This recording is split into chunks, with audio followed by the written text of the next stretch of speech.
Never thought we'd be doing this. Never. Would you have thought 10 years ago that me and you would be sitting down in a fancy podcast studio in Costa Mesa? And they said, would you like to be Miss Supercross? And I said, yeah, I would. Let's do this. And then I'll never forget another one. I won't say his name. I'll never forget. He was like, you're hot. Yes, I've been doing the calendars for 10 years and I don't have OnlyFans. I'm going to break a lot of hearts right there at that. Do not have OnlyFans. A young woman's downfall is being a dick to other women. The talking being rude to another girl. I was never like that and I never liked that. He texted you one day when I was with you. Yeah. You've been like, 50 Cent just text me. So that's so random.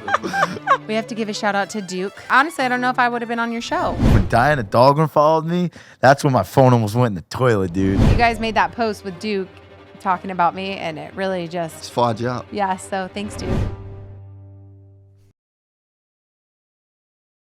This episode is brought to you by Yamaha and the all-new 2024 YZ250F. It's no secret that I've been a big fan of this 250F. Where would you go right now if you want to win a lights championship? Star Yamaha. And in 2024, Yamaha has migrated their latest chassis platform to the Quarter Liter King.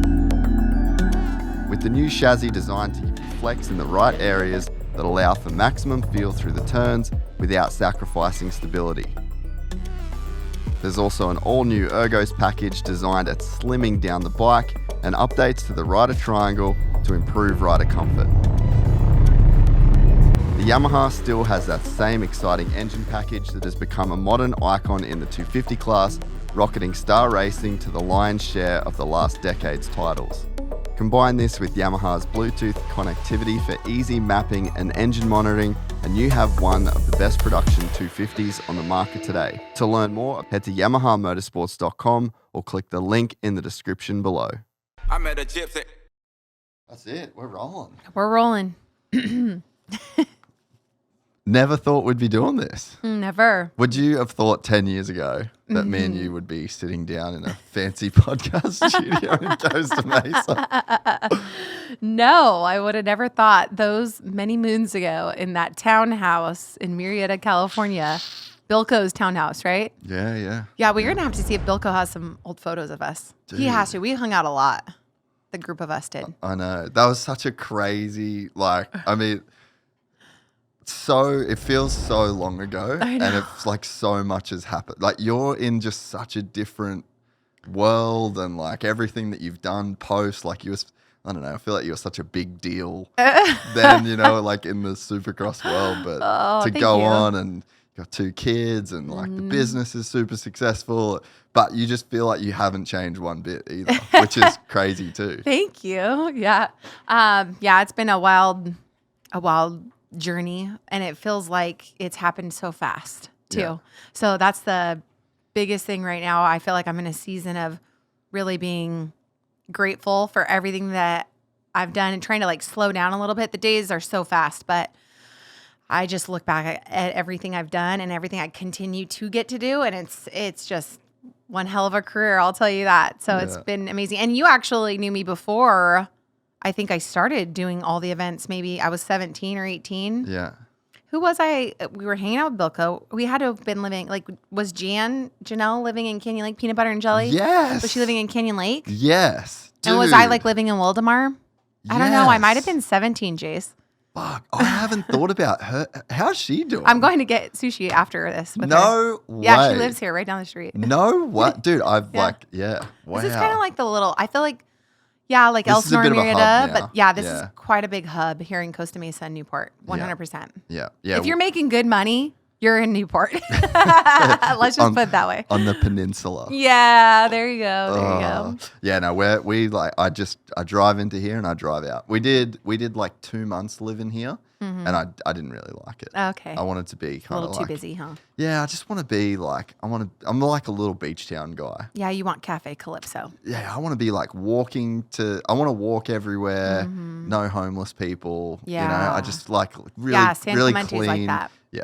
So I spent a summer in San Clemente when I was like 17, 18, and it was the best. Like, just go out to the beach every day, go and found, a good group of friends there. They were all like raised there, but it was just so fun, like hitting the beach every day. Like that's what you did when you were 17 and 18. And so my girlfriend, she left after we graduated high school. She moved in with her dad in San Clemente, and it was the best summer of my life. Yeah, it's such a. I mean, I need to actually not talk about it too much on the podcast. We don't want to let people know. Yeah, we need to like not blow it out too much. But yeah, everybody knows because of Sheckler. Yeah, true. Yeah, but you can't get in there. It's like a little bubble. Well, and it's far away from everything. And you've got Pendleton. It just stops. Yeah. And then everything north of it is developed. Like there's nowhere to go. I mean, it's going to definitely get busier to the east, but then you got the mountains right there. So I don't know. I feel like it's just this little bubble. It's kind of a little pocket, Yeah, it is. I agree. But yeah, dude, crazy to think. Like I was thinking about, because obviously we've had this in the works for a little bit, and I'm just like, when I look back, I feel like I was just such a loser back then, like when you. Where were you working? Weren't you just for myself, just doing like the film thing. But like in terms of how, I don't know, like imposter syndrome in a way, like because I was just like this young kid that was just like from this tiny little town, middle of nowhere, and then all of a sudden I was like in Murrieta, Temecula, like the mecca of motocross and supercross. And then like you guys were all from here, so it was so normal, you know. But like just to think. And I remember like always hitting you up for like different girls that I wanted to hang out with, and you were like, "Oh, you should talk to her," and you should talk to her. It was just such like a crazy little scene back then. I feel like we got it at its peak too. Yeah, like it's just not like that anymore. You know? No, yeah, it's not. I don't feel like it's like prime time how it was. Back and I grew up in Murrieta Valley. I actually grew up in Temecula, I grew up in Canyon Lake. You could ride your dirt bike out of your garage and you could ride for miles. I mean, you could ride all the way to Palm Desert if you wanted to, but now you can't. You can't do any of that. There's so much development here. It's crazy. Yeah. And don't get me wrong, as much as I love it, it's my hometown. I am happy. I left about 10 years ago. Yeah.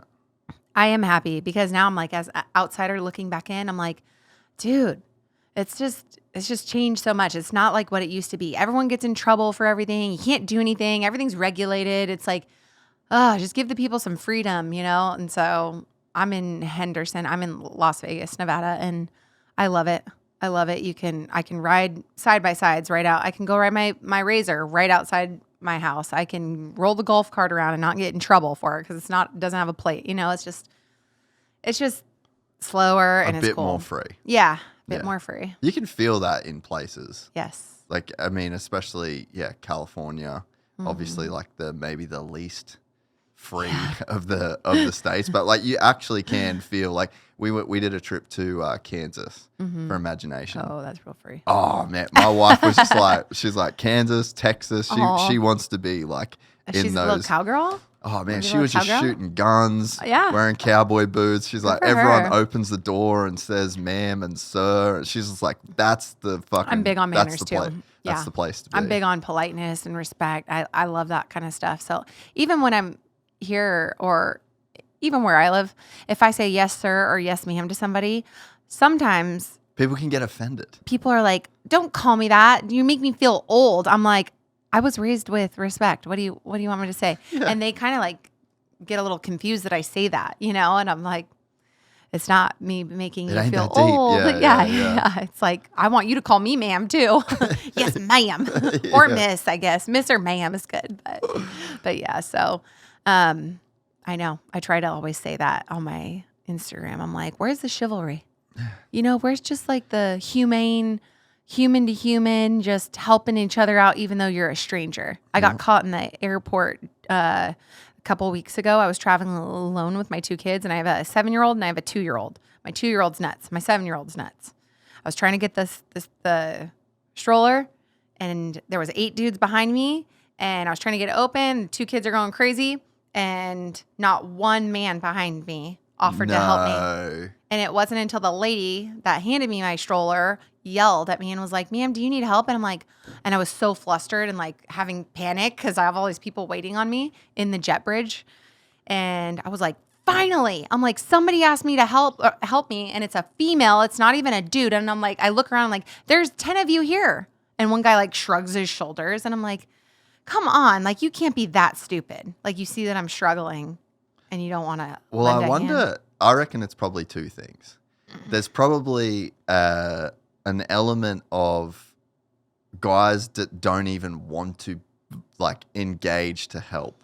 In terms of like men, there's probably a part of men that feel like very kind of beat down in a way, where they're like, you know what, I'm not even gonna fucking try because of the same like, you can't call me man, you know, like just that. It's gone so far down that lane that I can see that men can be like, you know what, I'm fucking. Is she gonna fucking blow a whistle right now if I try and like touch her stroller? Yeah, that's true. So there's that. A little jaded. And then there's also I just had a conversation. Do you remember Bryce Valley by any chance? You remember that name? He was like racing Supercross back then.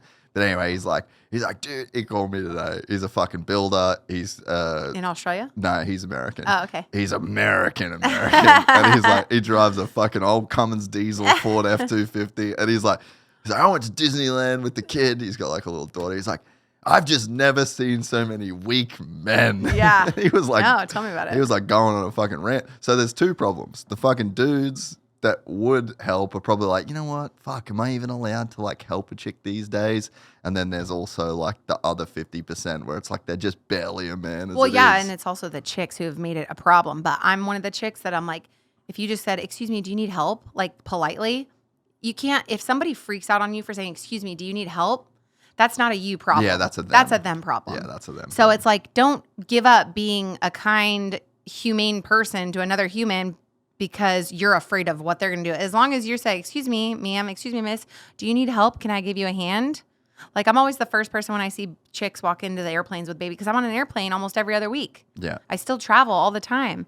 So for me, I'm like, hey, do you need help? You know, I see them traveling alone with an infant or like a toddler. I'm like, if you need anything, let me know. And 9 times out of 10, they say, yes, please help me. Yeah. And I'll push their stroller up the jet bridge, or I'll hold the baby while they get all their bags situated, or I'll take their bags and get their bags situated so they can hold on to their baby. It's like, we need more people to do that. And there's also an element of just complete distraction. Yeah.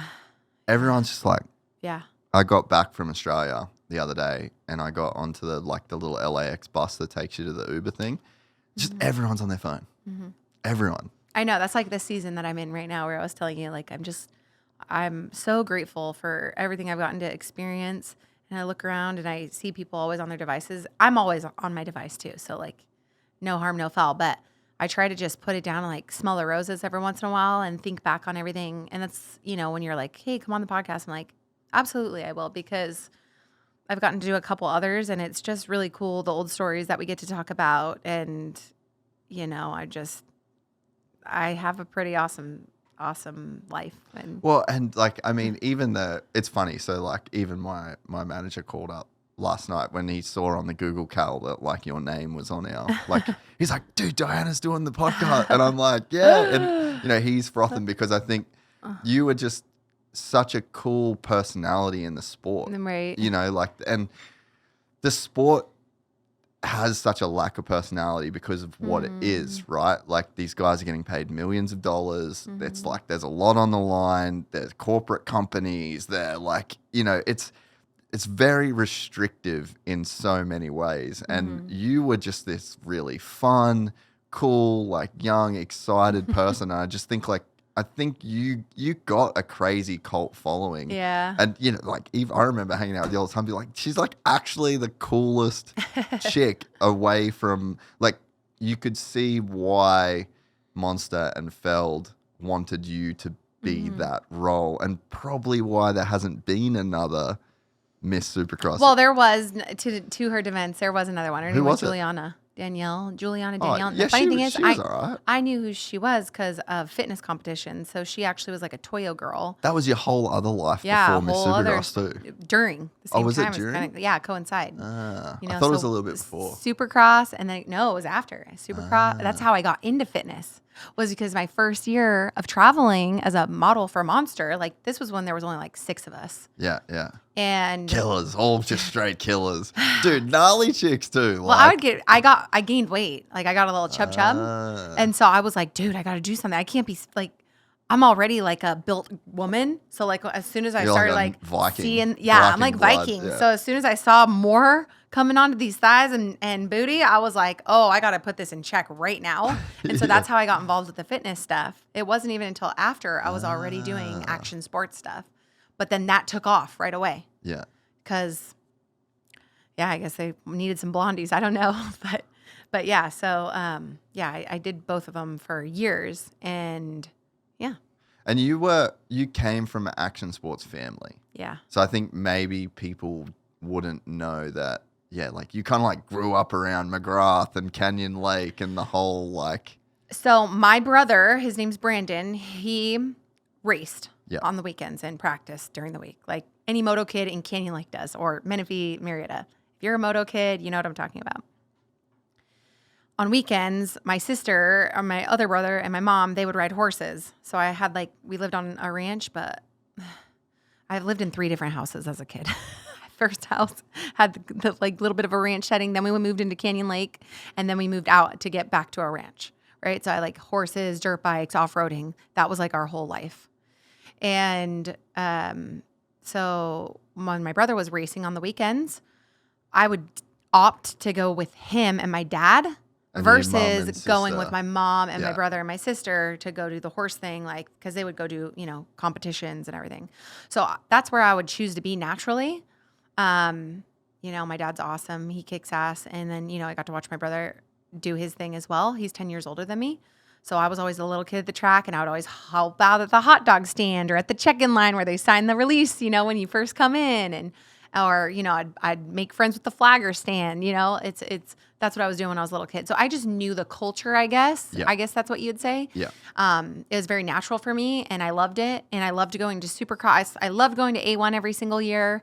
I didn't go for many years as a teenager just because whatever reason we didn't go. But then I started doing modeling right off the bat. And actually Rico was a friend of mine. I just happened to meet him like through a friend of a friend hanging out. I was like 17 years old, and he was working for Monster at the time and was like, hey, oh, you've been doing a little bit of modeling? I'm like, yeah, I'm just trying to get into it. He's like, I'm going to talk to Kelly Louch about you for Supercross. And then I'll never forget the week before A1, I wasn't even 19 yet. They called me, and Rico was like, you're going to be, one of the girls, one of the 4 girls at the 2009, A1. And I was like, I freaked out because I wasn't even trying to get there. Yeah, it just it just fell happened. naturally into my lap.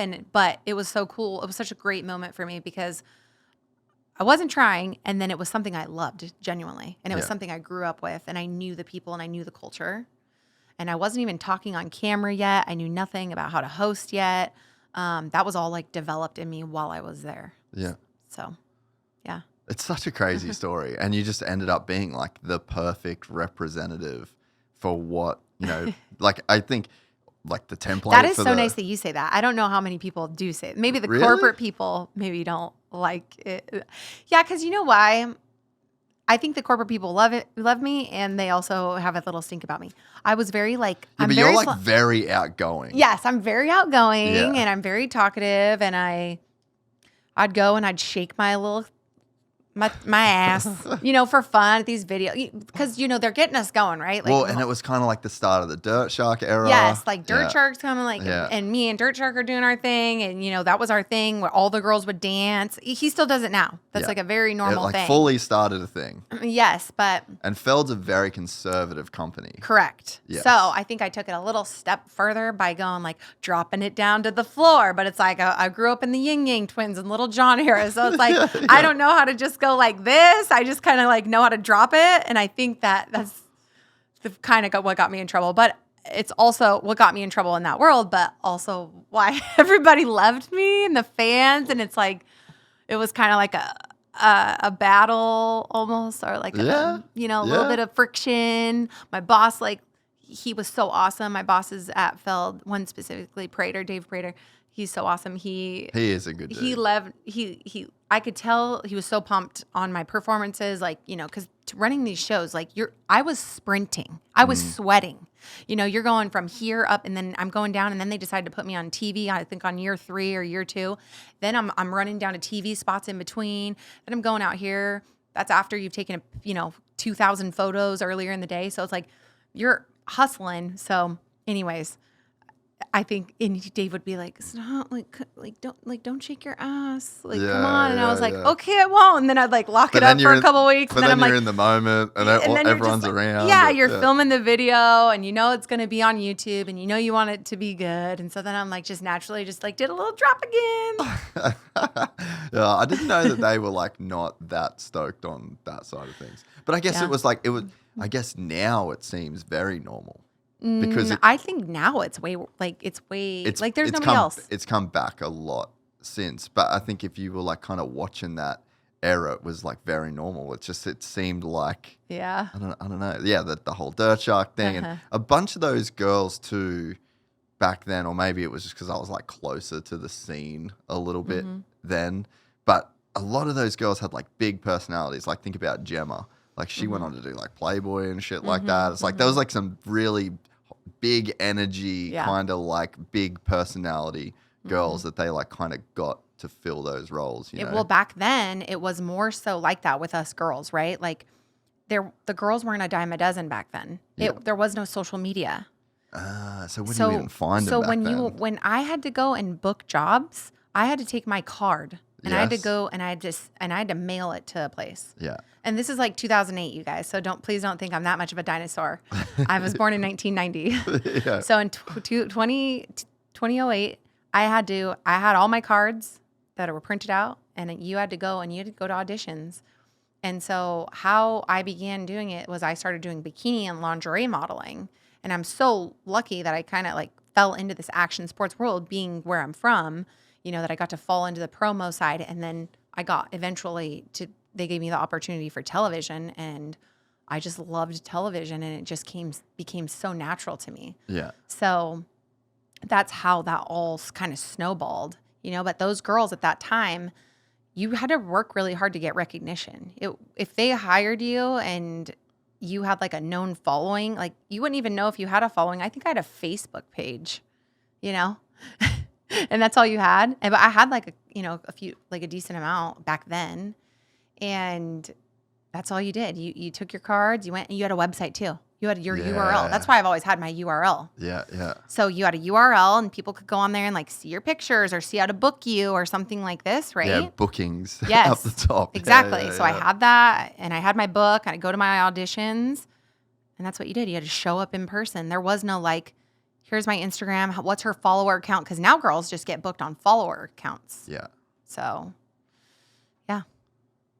I do feel like a dinosaur though, talking about that.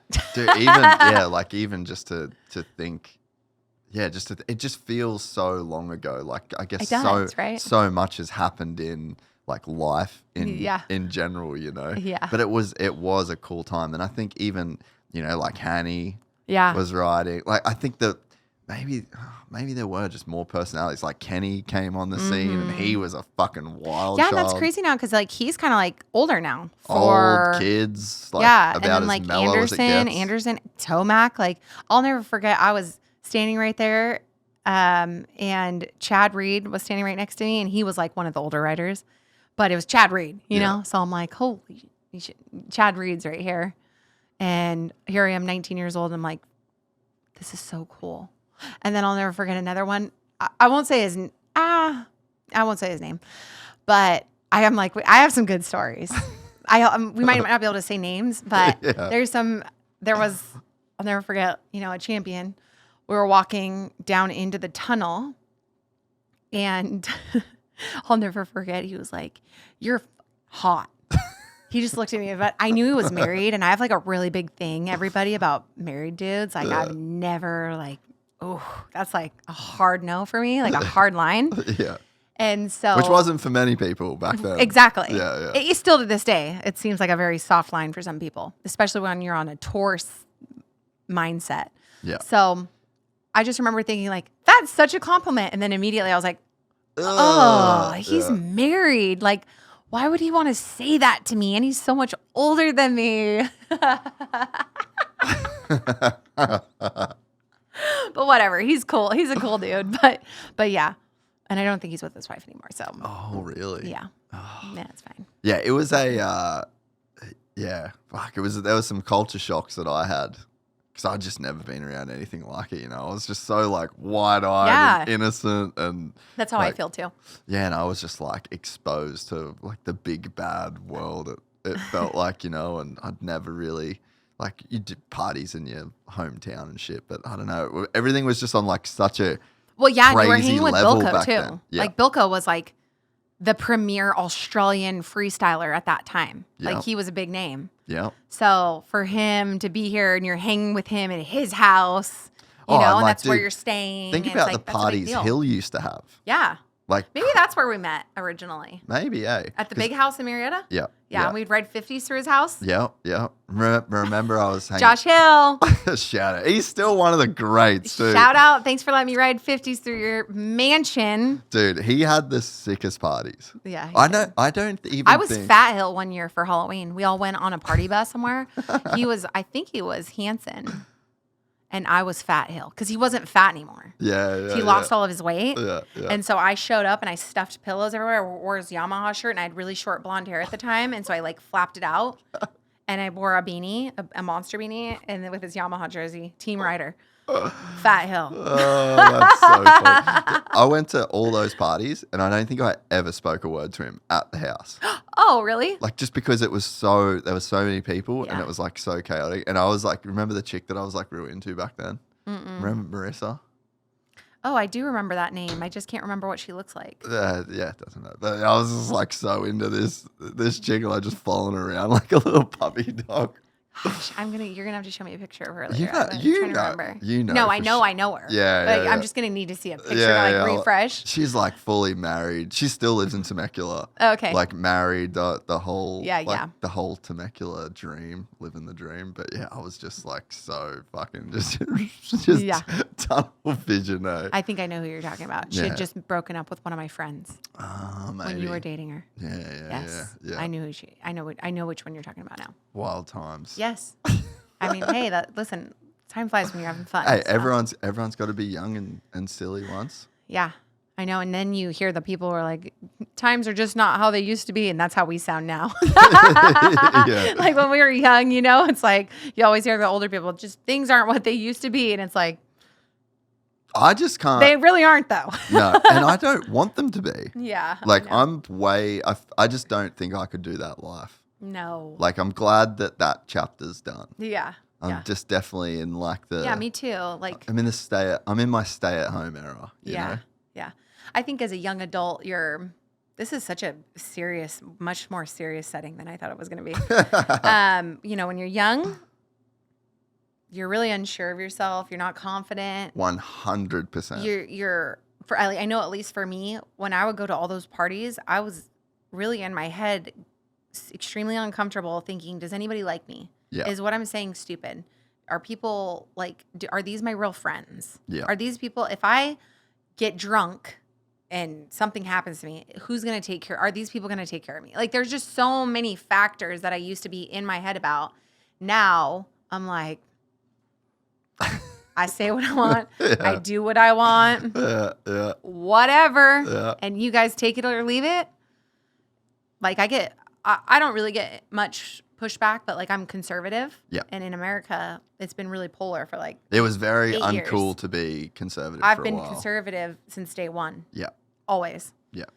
There might have been little things that before I had kids where I was like, oh, well, I just don't think you can tell somebody that. Then I got pregnant and then I had a kid in me.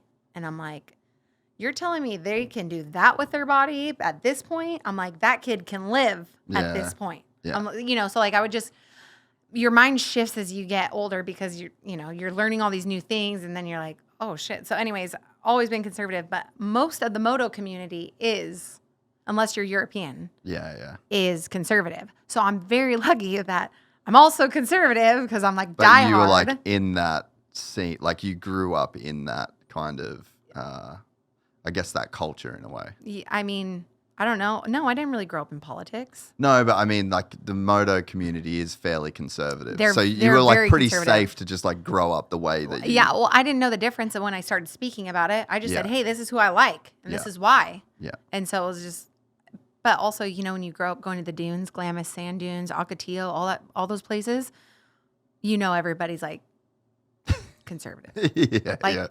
like I'll never forget, we saw Dax Shepard was hitting Glamis a lot. I yeah. think he still does. Yeah, yeah, right? yeah. Well, he's like liberal, Oh, really? and liberal policies Well, want to he's- shut down Glamis. Yeah. They did for many years, a massive section of Glamis. Like when I was a kid, you could go anywhere. And then I think like at around 2000, when I was 10 years old, they shut a massive portion of the Glamis sand dunes down because of liberal policies, But, like, environmental why? policies. It's fucking sand. Environmental, that's why. It's sand. Yes. They said there's a bug that exists in that sand that we cannot decimate the population with the motorcycles. So it's so funny because everybody knows that, right? Knows about that. They did reopen it, but when Dax was going out there, we were at the drags and he was standing right next to us, and some drunk guy comes up and goes, "Hey, just FYI, I love that you're out here. I love that you're supporting the cause. Love that you're into off-roading. But just so you know, you Hollywood, you guys are trying, your buddies up there Trying to shut this are down. trying to shut this down in Sacramento. So just FYI." And he was like, "What?" And he didn't even know what we were talking about. Like, "Oh yeah," you know. But The amount of tracks closing in Southern California right now I is heard. mental. it is because the It's insurance. so sad. It's so sad. Yeah. It is. It really is.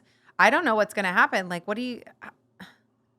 At what point? And they'll close them down too, because the people who run the state, they don't like those things. Yeah. Even though it brings mental health Yeah. and makes people feel alive, and it makes people's adrenaline, which we need adrenaline. Yeah. You know, it's just crazy to me that they are shutting this down, and they'll drive them out too, because they'll raise property taxes. That's Yeah. all they have to do is Yeah. reassess it every year, and they'll beat them out to the point where there's no point, because in between insurance and taxes, they'll be gone. They Yeah. have to. Yeah. Not that they want to. And like none of it, I mean, it'd be so hard for them to make money as it is too. So it's like, even if you can't get them on insurance, and even if you can't, like all the other things, you can just make it, like it's just getting so expensive.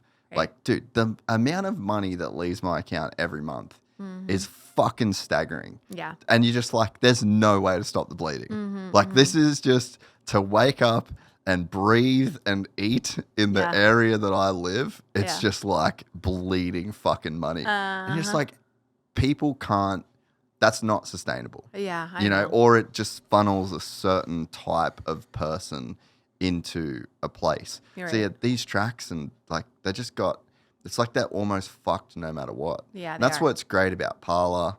And I think, you know, Glen Helen has a crazy long lease on, you know, on the land that they've got. But And the houses are moving right up against their property line too. Yeah. So they will get pushed out. yeah, well, like Star West, then Yeah. you had, I mean, Paris, like there's just, yeah, the culture and what, Those were the two tracks I grew up going to. and they're amazing. But Yeah. Star West is gone. Yeah. Like that's been gone for ages. Yeah. So yeah, it's definitely a It's- tough time. It is. It's a Wanna- bummer. yeah. But you know, that's what they want. And that's why a lot of these teams have jumped ship and gone back to like what? Florida. And Georgia. Yeah. And it's like, why be here? Yeah. You know, if they can, like Star Racing. Star was in Lake Elsinore. Why stay here? Yeah. If your tracks, you don't have dirt, you don't have room, you don't have space, and then the space you do have is just through the roof on rent and bills, and it's just like, it's crazy. So to everybody listening that's not in California, believe everything we're saying. Yeah. It really is not Yeah. that greatest. But You get the great weather. yeah, you get really great weather. And I just feel like, at least for us, I mean, you're here. No, I'm not. I live in No, Nevada. but like you're here today doing Oh, this. You know, yeah, like yeah. so for us, it's like this place still Yes. is like such a good place Yes. to do business. That's what I feel about Nevada for me. Yeah. Is even in a social aspect, like no matter what, all my friends are going to come into They're gonna Vegas, come to Vegas at at least some once a point. year, Yeah. or maybe every other year. Yeah. No matter what, like all my Californian friends, twice a year, easy. Yeah. So- Dude, we're in Vegas all the time. Yeah, Yeah. man, that freaking Alejandro's. Oh, Give me really? dragon breath. I'm sorry if you can smell it. No, from we're it. far enough Onions. away. Those, We're those far freaking enough away. tacos with that onions, man. I'm sorry. Oh, that's awesome. How do you go? Does your skin get crazy? Very random question, but does your skin get crazy dry? Do you ever get used to that? I feel like I It go is. there and I'm just a fucking prune It as soon is as I dry, go there. but I guess you get used to it. Oh, bro, I can't. Like, we go there and it's just like, Yeah, you're from the Gold Coast, bro. yeah. And then we get back to San Clemente and it's just like a wave. Yes, of all the moisture hit. humidity. Yeah, and you're just Yeah. like, this is way fucking more comfortable. Yeah, yeah. But It Vegas is sick. Yeah, I do like it. And I live on an acre Mm. and I live in a nice house. I got to build my house and I have my businesses running off my property. And so my partner and I, we've been looking at warehouses, but warehouses have gotten crazy. Yeah. But I'm like, I'm just like the builder in me is ready to go find a little plot of land and like build a warehouse, you know? And then my husband's businesses are also, we have like 2 massive garages. We have like Conex container boxes in the back. Yeah. And he has his ammo company. Can I say that on your? You could probably. Yeah, cut it. yeah, no, You could no, cut no. it. Don't, no, I don't give a fuck. Shout it out. Yeah, so we have. What's the ammo and company guns. called? So, well, he has a wholesale company and he has retail. So retail for ammunition is canoeclubusa.com. And it's just an e-commerce. Like if you're in any of the state except Alaska and Hawaii, obviously, you can buy anywhere in the 48 continental states. We could ship it to your doorstep or ship it to an FFL, depending on what state you're in, like Yeah. this state. Yeah, He has yeah. to go to a gun store first. And then he wholesales as well. And so that's a big, he wholesales weapons and ammunition. Yeah. So he was a SEAL, yeah? Yeah, he was in the SEAL teams. He's 10 years older than me. I like old dudes. How was that guess. at the start? All the How- old dudes out there.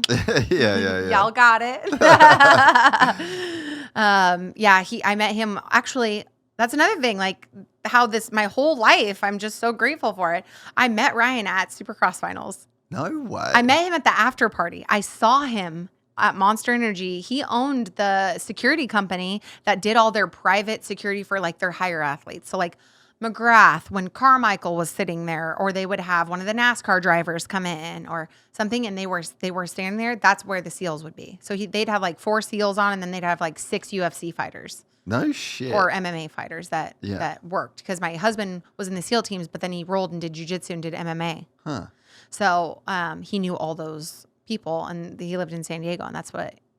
So yeah, he worked for a few years for Monster at many events, and actually saw me, but never said anything to me. He was in another relationship, and so he couldn't. Good on him. And then I saw him at Vegas in 2013, and I was like,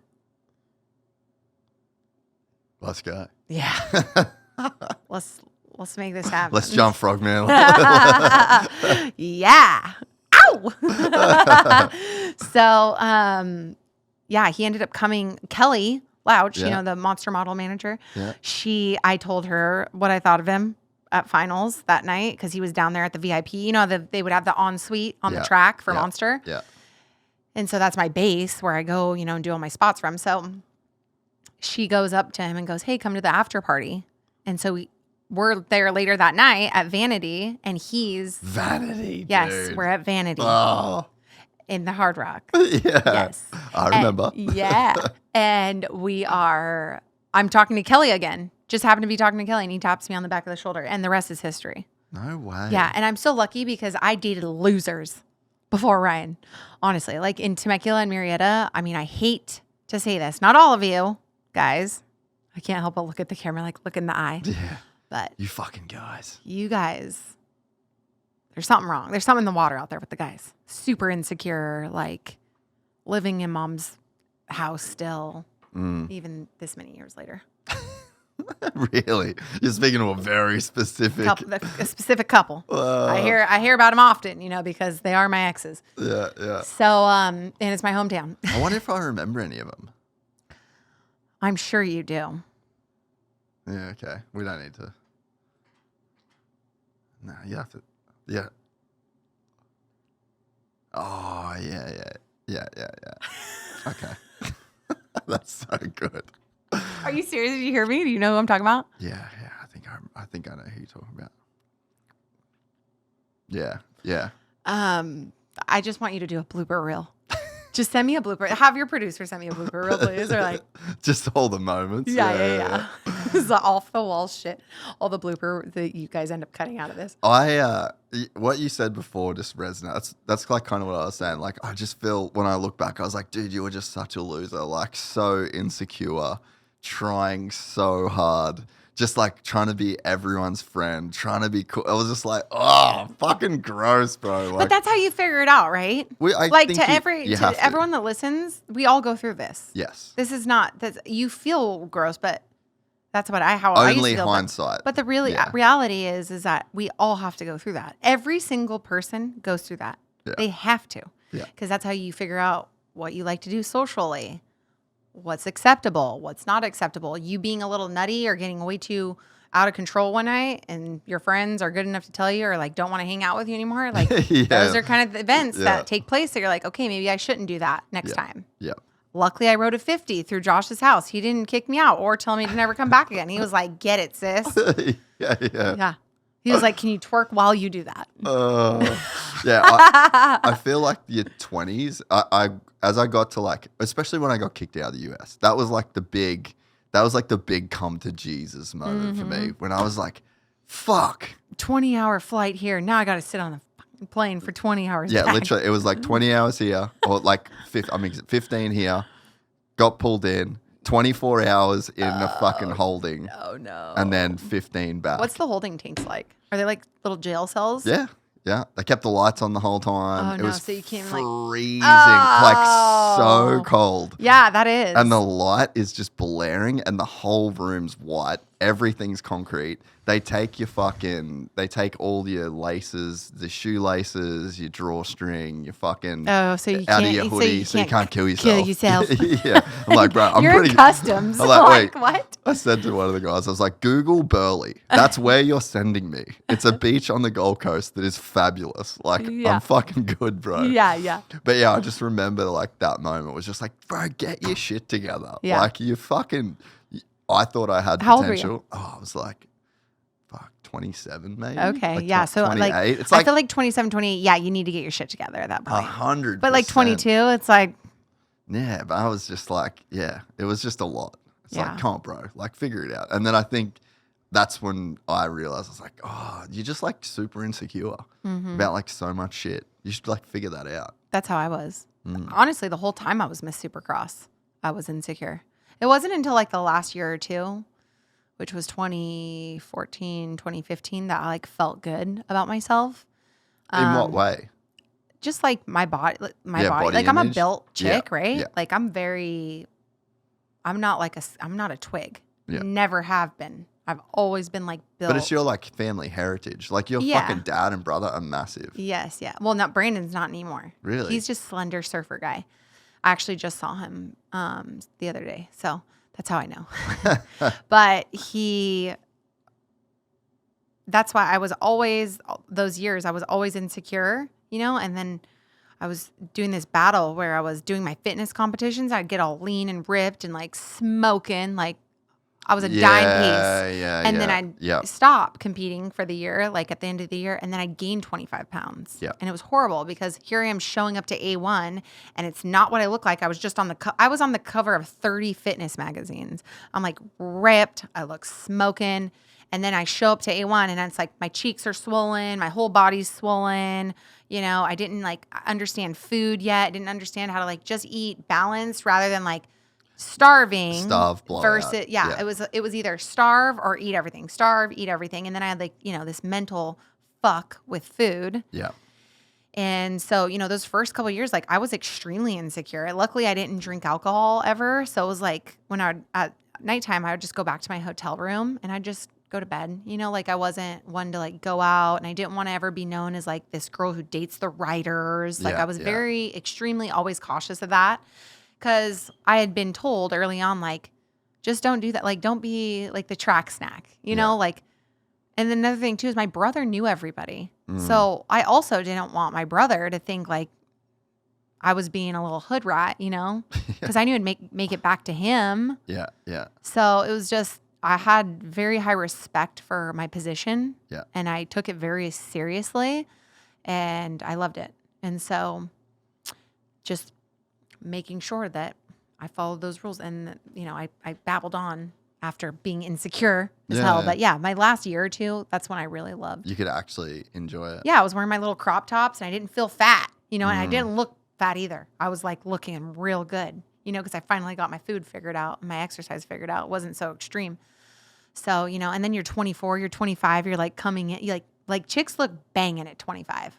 I feel like if they know how to do their hair and makeup and they're like got their fitness on lock, like 25 to 30 were like my best years. Yeah. Like banging. I can say that. That's not cocky. No. That's being confident. I'm a realist. And I'm honest. Was kids hard on your body?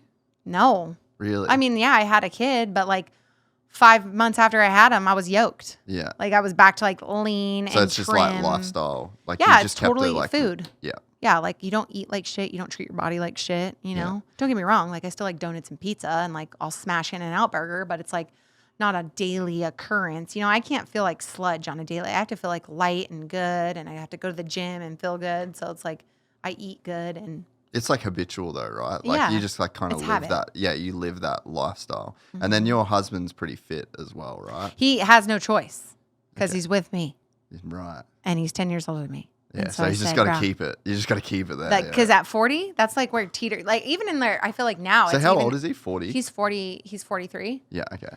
Or wait, shit. How old am I? No, I'm 34. So he's 44. No, yes. I don't know. How old are we? I don't know. No, yeah, you're 34 because I'm 36. Okay. Yeah, So yeah, I'm 34. So he's 44. He's 44. Yeah. But I'll never forget, like a few years ago, he started like hitting the IPAs and the ice cream a lot. And I was like, brah, you got to lock it up. Like I'm all about having a good buddy. time. Yeah. And that's like a hard conversation for a lot of couples. Like especially I hear it from mainly dudes about their wives, but like I've heard it from about wives about their dudes too. And I'm like, that's just something I talk about that I'm like, no, you got to stay fit. Like that's just like, those are just like embedded rules in my house. Like we're not doing that around here because you don't feel good. You have to, when you're an entrepreneur and you have goals and you have aspirations and even you're an athlete. You're an athlete. Yep. It doesn't matter that business is my sport. Yep. But you have to stay. I already have some memory issues because I have 2 kids and I have so much going on, but it's like nothing's going to help that more by being healthy. Yep. So it's like even lately we've like really kicked out the booze, you know? Next I got to really knock off sugar. I do like me some chocolate. I'm the same. But yeah. Yeah. Yeah, we, my wife and I, we like train together. Yeah. We like literally just go to the gym. It's like kind of easy for us. We don't have kids and that sort of Yeah. stuff. So like, but yeah, we just same deal, pretty accountable to each other when it comes to that and just literally go to the gym together. It's Yeah. like a very easy way to keep that shit on track. You know, the craziest fucking thing is alcohol. Yeah. We don't drink at all. Oh, you don't? Not at all. Good for you. I found I had like, it's a whole story, but I found out I only have one kidney. And so I would just get like the worst hangovers. Oh, no. So I pretty much stopped drinking. And then I had a snowboard crash in Tahoe, fucked up the kidney I had, started a whole thing. But that basically was like, oh, surprise, this is why you get crazy hangovers, bro. Like you have one fucking kidney, like you're basically allergic to alcohol. Yeah. But then, so my wife, she doesn't drink either, not for any other reason than she just like doesn't really and never really has. But man, this like once you do some research on alcohol, sleep, it fucks your sleep. Like one alcoholic drink at night ruins your sleep. So my husband doesn't sleep good. And we did this like 30-day stint where we didn't drink at all. And when he went to bed at night after he drank, he was so fucked up the next day. He was literally like, I did not sleep at all. Like I felt like I just like energy the whole night long. I'm like, yeah, because it's all fucking sugar. Yeah. He's like, it's just I feel alcohol. like shit. It's actually the alcohol. Like it is crazy bad for your sleep. Yeah. There's a book called Why We Sleep by Matthew Walkner. And we both it was through COVID, we both read it at the same time. And then we're just like, holy fuck. Like we didn't drink before, but we're like, we're never drinking now. Oh, so he addresses the alcohol in Why We Sleep? Yeah, it's like basically the death of sleep. And I'm so gnarly on it. Last night, we do like the Garmin watch. So I have my Garmin, I wear it all the time. And this is how fucking dialed in my sleep is. Like never drink. I slept for exactly, with no alarm, I slept for exactly 8 hours and 0 minutes last night. Whoa. Yeah. And that's crazy for dudes because dudes are notorious for not getting Nah. And sleep like how they need to. 99 sleep score. 99%. Damn. Yeah, 8 hours, 0 minutes. Damn. No alarm. Just got up like perfectly in the morning. Why we sleep. By Matthew Walker? Walkner, N-E-R. Walkner. Yeah, he's like he's some kind of European. But yeah, you read that and the effects of alcohol on your sleep. So yeah, now if we drink, it's like day drinking. It's like we'll have a 11 a.m. Yeah. It's like ecstasy. It's like you got to do that real early in the day because we need to fucking. I like you just dropped the ecstasy comment. I'm dying. Oh, we're like, all right, we're not fucking with the sleep. But yeah, like my mom's like the kind, she's like, drinks a wine at night. And then I got her the Garmin watch. And then her sleep score every night, 30, 40. And she's like, oh, this watch is fucked. I'm like, you're fucked, lady. Yeah. It's not the watch. And then she stops drinking for like a week and a half. Sleep score goes way up. Yes. Yeah, it's just crazy. One drink. Okay, so this is the Garmin Sleep Yeah. watch too. Yeah, we just wear like, yeah. But it's Is it just like specific for sleep? No, Oh. they all have it. It's just like a normal Garmin. Yeah. Oh, I'm going to have to see it because I'm pretty sure my husband has a Garmin. So I'm going to have to. Yeah, does he wear it? A lot of people have them. Yeah. And then they don't wear it when for they sleep, sleep. But right. it's all like, that's the whole thing. Yeah, you can fully just track. Okay. Yeah. I'll ask you It's about that. a game changer. And now, like, we've been wearing I've had this thing for years. And yeah, now you get it to the point where you get so dialed in, I don't even need an alarm. Like, I never set an alarm and I wake up pretty much the same time every day. Wow. Yeah. It's Yeah. fucking crazy how dialed in you can That's get. awesome. But yeah, alcohol, worst thing. And Does it also address like technology usage at night? Like phones, movies? Yeah. Yeah. I mean, I think there's some science that I'm like pretty like alcohol. It's like a chemical that you can put in your system and you can like measure its effects on like the other chemicals that are in your system. Like essentially it's just chemistry that's going on. But I don't know if I believe much of that shit when it's like Blue light? Yeah, you can't use your phone for this long. Oh, it's 100%. Totally. Really? Yes. Oh, so you're in. What do you think? What's your rules? Well, I around don't care necessarily about the light because I always zonk out no matter what. But I know for other people. But what I do get trapped in is social media at night. Yeah. So like if I'm working because I stay up late to work every single night. Yeah. If I like go off my messaging app that I use and then go onto social media, it's just so easy to scroll. The scroll and hole. that's what everyone's doing when they're on their phones. Yeah. That's what they're doing. It's like a zombie. I just don't have the app on my phone. Oh, you don't? No, I do it all on the browser. Oh, Yeah. on Instagram? Yeah. Interesting. Yeah. Never Because heard of like that one. I do messaging. Like that's I don't really scroll much. Okay. So like I'm a scroller. Yeah. I don't post at all. I scroll. Yeah, I'm not a scroller. I'm out on the scrolling the problem is for guys, there's too much pussy. That's all. There's too much pussy on Instagram. I'm being serious. I know. And that's why I fucking stopped. Okay. Just plain honest truth.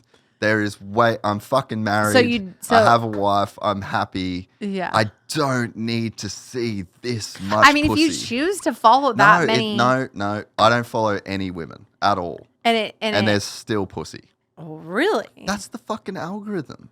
Like they're Interesting. like what? You think that Instagram is not just serving men?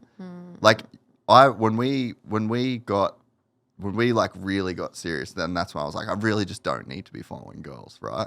And you can delete the girls, you can cull all of it. You click into your explore feed, they'll come up. Or there's a brand that's got to go. Yeah, I guess I don't ever see that kind of stuff because I'm never on the explore page. Nah. I just follow the people I follow. I mainly follow my news outlets. Mm, I'm a big news outlet. yeah. But then my algorithm will pick up. So like my son started wrestling, and so like I don't know about wrestling, so I have to like get into it so I know it. Yeah. And so I started following one wrestling account. Boop, boop, boop. Maybe you'll like this. Suggested, and it's like, and now I'm following 10 more because the fucking algorithm, Yeah. algorithm just. Yeah. put 10 more on my timeline. So it's so annoying. Yeah. I And really wish that Instagram was how it was back in the day. yeah, where you just, it was chronological. Scroll and it's just chronological, not something from 3 days ago. Yeah. You know, I hate that when I'm like, I knew about this. This happened days ago. Oh, 3 days ago. It's like, why would that be on my feed right now? Yeah. So I don't like that stuff about it. But what can I say? You know, I've made a lot of money off social media. Well, so. and same for us. That's like we get fucking 20 million views a month on that shit. And so it's just like, well, like But YouTube's a little bit different. well, but than but Instagram. That's how many views we get on Instagram. Whoa. Yeah, we reach like 3-4 million accounts a month on Instagram. Holy shit. Yeah, so like we're very on Instagram, you know. So it's like huge for business. But yeah, just as far as like life in general. But yeah, as a dude, you just get served constantly with chicks, and I just got fucking tired of it. And then you click into one, you're like, oh, you click into one, and then you fucking scrolling, and then like you go on one chick's Instagram, and then your whole feed is just It's just like my wrestling shit. Yeah. So I'm just like, you know what? I'm done. Like, I just don't need to be shown this much shit. And I found I had like a bit of a, we spent a lot of time in Dubai, like just because of where my wife's from and whatever. And we lived in an apartment for a while, and I would like be in an elevator, and I've never like been an apartment guy, like getting in elevators. And every fucking time I got in the elevator, I opened up my phone and scrolled Instagram. And it was like such a in my face realization of like how addicted to my phone I was getting. And it was just like the dead downtime. And then I'd look over and fucking my wife's scrolling. And I was like, this is kind of fucking lame. Yes, like, it is. It totally is fucking lame. We're young. We don't have kids. We got like all, you know, we're kind of like we're like in a zone. Yes. If you're like married and you don't have kids, you're in like the Goldilocks zone. Yes. And those first 3 years with Ryan, I was like enamored, like smitten, like, oh, you know. And then just to spend that on your phone, Yeah. 2 people, it just seems like a waste of, because at some point we're just going to have kids and be wide open and be just like, you just don't get those moments back, you know? So yeah, the fucking scrolling thing, I just feel, and like even my dad scrolls all the time, and like he'll get up in the morning, he's fucking, it's like, I'm done, I'm out. And the thing is, at some point, we're all going to delete Instagram. Like, are you going to be 65, 70 years old with fucking Instagram? I mean, some people want me to be 65 or 75 with Instagram. Yeah. Well, Instagram wants you to be. I'm just kidding.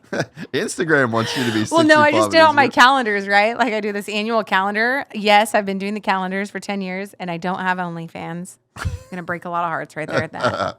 Do not have OnlyFans. Rich without it. And what I will tell you, shit. I was going to tell you something about, and I lost it. See? About being old. My fucking memory. People being It's old. bad. People being old, wanting you to be old. Oh, yeah, my calendars. I was signing my calendars.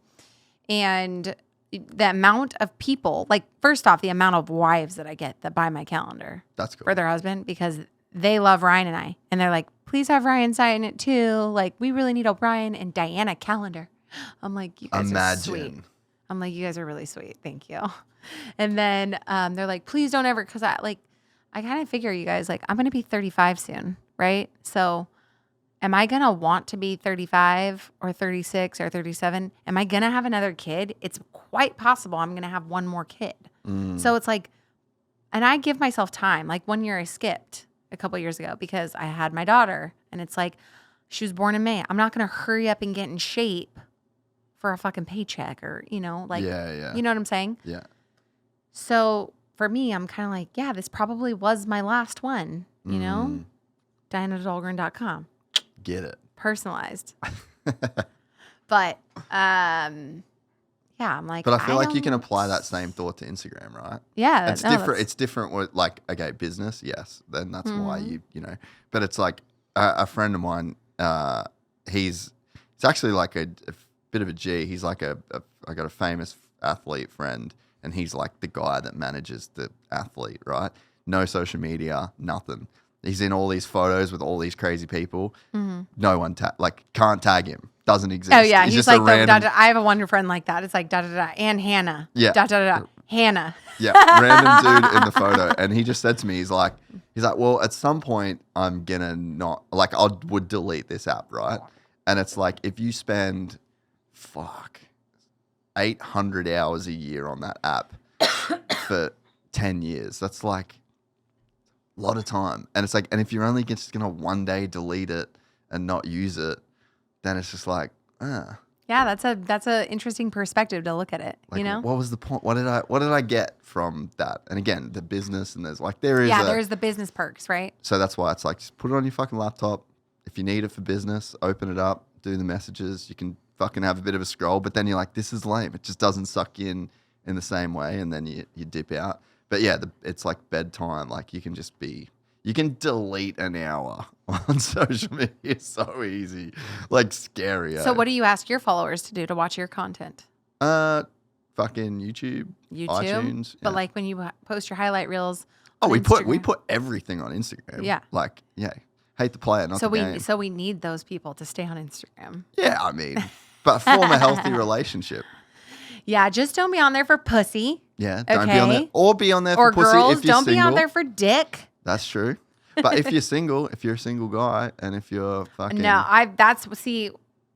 in my opinion, that's where I see the bad stuff happen is in the single area. Like, I don't really see the married people. The married people are like, whatevs. I mean, they could have a secret life, but where I really see the damage is in the single because, like, the single young men have so much variety that it's kind of ruining, in my opinion, like the sanctity between like a man and a woman. Because it's like, if you pull so much all the time, then it's like, are you looking for this one or is there something wrong inside of you? Like when I met my husband and I heard his story, I was like, all right, am I going to just be another chick? Because that's not what I want to be here. And if I am, just let me know because Tell me I'm now. out. Yeah, no, like, I did. and obviously you can tell too by actions and how people treat you. Yeah.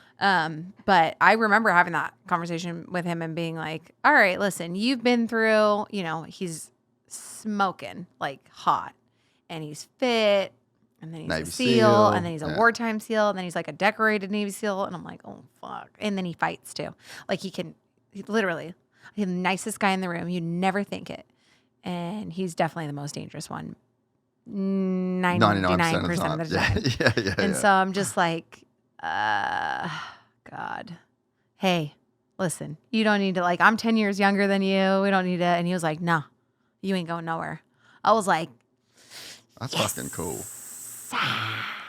And you guys are a very cool couple too, in terms of, I feel like you're maybe like nailed the public relation in it. I don't know whether it's like a public relation, but you do Publicly. You do publicize your relationship and the things that you're going through. And like even Steve, my manager yesterday, was like, oh, it's just so cool. Like her and her husband, so it's like people do resonate with you guys and like what you have going on too. Yeah, Ryan gets like, he's more popular. It's great. We were just talking about this actually the other day. So like I said, I dated some guys who were not that great before Ryan. Which is good though. Like you kind of need to. Yeah. You like gotta don't get know me what wrong. you want. There were some nice guys that I dated, but not like boyfriend wise. Like, yeah. There was one guy who was nice, but he was a bitch. But he didn't get me a Christmas present. Oh. And I was like 17. Red flag. That was important at the time. Well, the funny Still thing is I didn't know I liked that or needed that. Mm. And then he didn't get it for me. And I had spent like $130. And when you're working full time at 74 Motorsports and you're 17 years old and you spend $140 on his Christmas, I mean, that's a lot of money at that point. Yeah, it's a big investment. Yeah. And so he didn't give me anything. And he said that he didn't have any money. And I said, I don't care. Should have figured it out. Like, that's where I learned. I was like, oh, I like like my this. first boyfriend, I'm like, Yeah. I definitely on Christmas, like, I don't need a present any other time of year. And I remember just saying to him, like, you didn't even get me a card. Like, you didn't even write me a card. And he, like, the look of defeat. Like, he went He like white. realized, it like went inside. He was like, Yeah. fuck. Yeah. So I was like, but so I put all these, kind of like posted here and there, as social media became a thing, right? Social media really became a thing when I was like 21, right? Yeah. So here I am, I'm starting to post. I'm dating this guy and he was like all tatted up, right? And I post on there, and one guy, I had to like monitor the comments hardcore because I was getting so many moto guys. Moto guys, like majority of them are not tatted up. They are just like normal dudes, and their dads worked hard and were probably some blue collar worker that took them to the track. You know what I'm saying? Like those are their little boys. They're not bikies. Yeah. They're like middle America, Texas, back east. They're not California with all the tats. Yeah. Yeah. Okay. So I'll never forget, there was a handful of guys who wrote on there, God, why do chicks like these like fucking losers that look like they just got out of prison? I think I remember that guy. And I was like, and then, like he would freak out and see him. And it's like, oh my gosh, like I'm stressed out. And then I deleted my Instagram at that time. I was 21. I had 50,000 Instagram followers. That was a lot back then. Yeah, yeah. And I deleted it because he made me. And then he breaks up with you 20 times. Then you meet a guy like Ryan. And you're like, is this too good to be true? Because he's just like so nice. And I was going to go to nursing school because my ex told me nobody would ever want me, being like this model that travels on weekends. And so I was like waiting to go into nursing school, right? And then I meet Ryan, and I bring him to my parents' house where I was living at the time. I just moved back home from Los Angeles. And I'm like, oh yeah, this is what I do. This is like the week after Vegas finals. He comes and takes me on a date that next weekend. And I show him all my stuff, like all my print work, like all my magazine covers, all my shoots, all the brands I've represented, all my posters, like all my memorabilia. Yeah, yeah. And he's like, why are you going into nursing school? I'm so confused. And I'm like, because awesome. like nobody's gonna, like if I want to get serious, maybe one day about like maybe having a family or like whatever, like I'm going to need to not be in this, I'm going to need to have a serious career. And he was like, you need to do this as long as you can. You can always be a nurse. Yeah. Like that school's always going to be there. Yeah. You can go there anytime you want.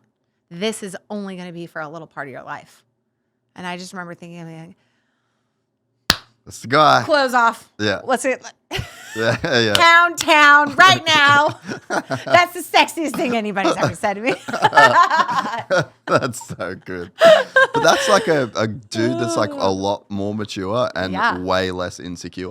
Yeah, and feels good about himself. Yeah. Like knows who he is. Yeah. And is like. And his self-worth isn't tied into what you do. Yeah. And he's so proud of me too. Like I could get emotional talking about him, but he's like, there's never been anybody that's like made me feel like put me on a pedestal and been like, look at my girl and look at all that she's accomplished. And like he doesn't know shit about Supercross, He thinks it's cool. He'll meet everybody. He'll say hi to everybody. He'll be right in the mix with me by my side. But he's just like, look at all that she's accomplished. There's no other chick like her. And no one else will ever be given the opportunity to also become like her. Brands just don't do that anymore. Feld doesn't even have Miss Supercross anymore. Yeah. And then Monster, love all the girls. They're incredibly beautiful, but there's hundreds of them. Yeah. There's so many events happening every single weekend in so many different disciplines and sports. How can you allow one to rise? Yeah. There is one. Don't get me wrong. Kylie, there's a few bangers, that you're going to know. It's really that they are, them a lot more. But yeah, completely different. Yeah, like that one girl, here she is for this sport, and she's been there year after year after year. I'm very blessed that I got to do it for 5 years. I probably could have done it another 1 or 2 years, but I ended up being just that last year. I just had some issues. I had some family issues, and I just wasn't there for all my meetings. I wasn't there for all my spots. And so, when you get kind of complacent or you get a little too comfortable, you slip. Yeah. And so that's honestly what I can say really did happen my last year is I slipped. I got too comfortable. I'd been there for 5 years, and I was like, they won't mind. Yeah. No, that's a lie. Yeah. They did mind. Yeah. So, I think I did want to go on to do more too. I wanted to do more TV. I wanted to do other stuff. But, it ended up working out great because they put me in a television position that next year, and then I got pregnant. So I went home and I had my baby, and I didn't do anything that next year. And then Monster, like 4 months after I had my son, Monster had me booked back to back, hosting events, doing videos. I mean, it was nuts for like until COVID. Like for Really? 3 years straight, I was Really? So booked like you were- almost every other week. You were that busy with Monster. I was that busy. Not only Monster, I was busy with Harley David. I was on Harley Davidson's roster. I was on X Games roster. I was doing all I was doing was hosting and doing videos. Not even modeling. I was just back-to-back videos, hosting. So it was incredible. X Yeah. Games is what really screwed it up. Or, Really? I'm sorry, X Games. COVID. Yeah. COVID is what really screwed up for like someone like me. If you're not an anchor and you're on like a sideline where you're down at the podium. Yeah, like on the ground. Yes, like, because they started feeding everyone through headphones. Yeah. Because they wanted to keep it safe. So it's like, what was the first things when you're coming back and you have a lower budget because you're trying to figure out this whole COVID thing and you got to get everyone tested and everyone's got to do this and everyone's got to do that. Well, you got to cut certain positions that won't, that aren't Well, it's like absolutely non-essential. necessary. Yeah. Yes. Yeah, and So then it's like I think a lot sidelined of it. like head counts. They just started implementing like you could only bring. I know for Formula One it was like 2,000 people. Yeah. For like TV, all the teams, all the Yes. drivers, all Yeah, their so that like, means there's no spectators. yeah. You know? Yeah, and you're just cutting the production team. You Mm-hmm. like so Formula One literally went from being like a live produced on location show to all remote. Yes. Like the whole A production. lot of gets- them were like that. Yeah, it just gets done in They were like, a different "Oh, country. you come to Los Angeles. We'll have the show from here. It'll tape here. You'll cut. We'll throw back here." And I'm like, "That's crazy stuff." Did you ever get a chance to even like kind of take it in, or was it just like one thing after another thing after another thing after another No, thing? it was one thing after another. You don't really take it in until you slow down and you're just like when I was pregnant with my son. You know, I was 26, and so I thought that's when I started Salty Honey with Taylor, my partner, and she's actually been one of my best friends since I was 14 or 15 years old. Does she still live out here? Yeah, she lives in Marietta. That's who I was with earlier. Yeah, okay, I figured. But, you know, that's where Salty Honey was kind of like that time frame was like, I'm done. Like, I have this baby. I'm going to have this baby and I need something to bring in an income. What am I going to do? Yeah. The only thing I knew was I'd always wanted to do, I'd always been good with business. Like, I'm a numbers girl. I'm logistics, like problem solving. Well, you'd kind of like run your own business because like Yes. you were a business essentially. Yes, Yeah. exactly. So my partner and my bestie, Tay, she had ran a bikini company with a partner, but that didn't work out. And so as soon as I found out, I was like, let's do a company. Like, I'm into fitness. We can do swimwear. Like, we can do a whole thing. Like, let's start out with activewear. And she was like, let's do it. Let's do activewear. So she had the experience of making the garments. I had no idea how to do any of that. And so she took me down to LA. We would go to the pattern makers. We'd go to the factories. We found factories, found fabric houses, and we did everything. And that's how we started. We each put in like 11 grand, maybe 12 grand each, $24,000 investment. And now I have a multi-million-dollar brand with my best friend, and it crushes it. And our girls are absolutely incredible.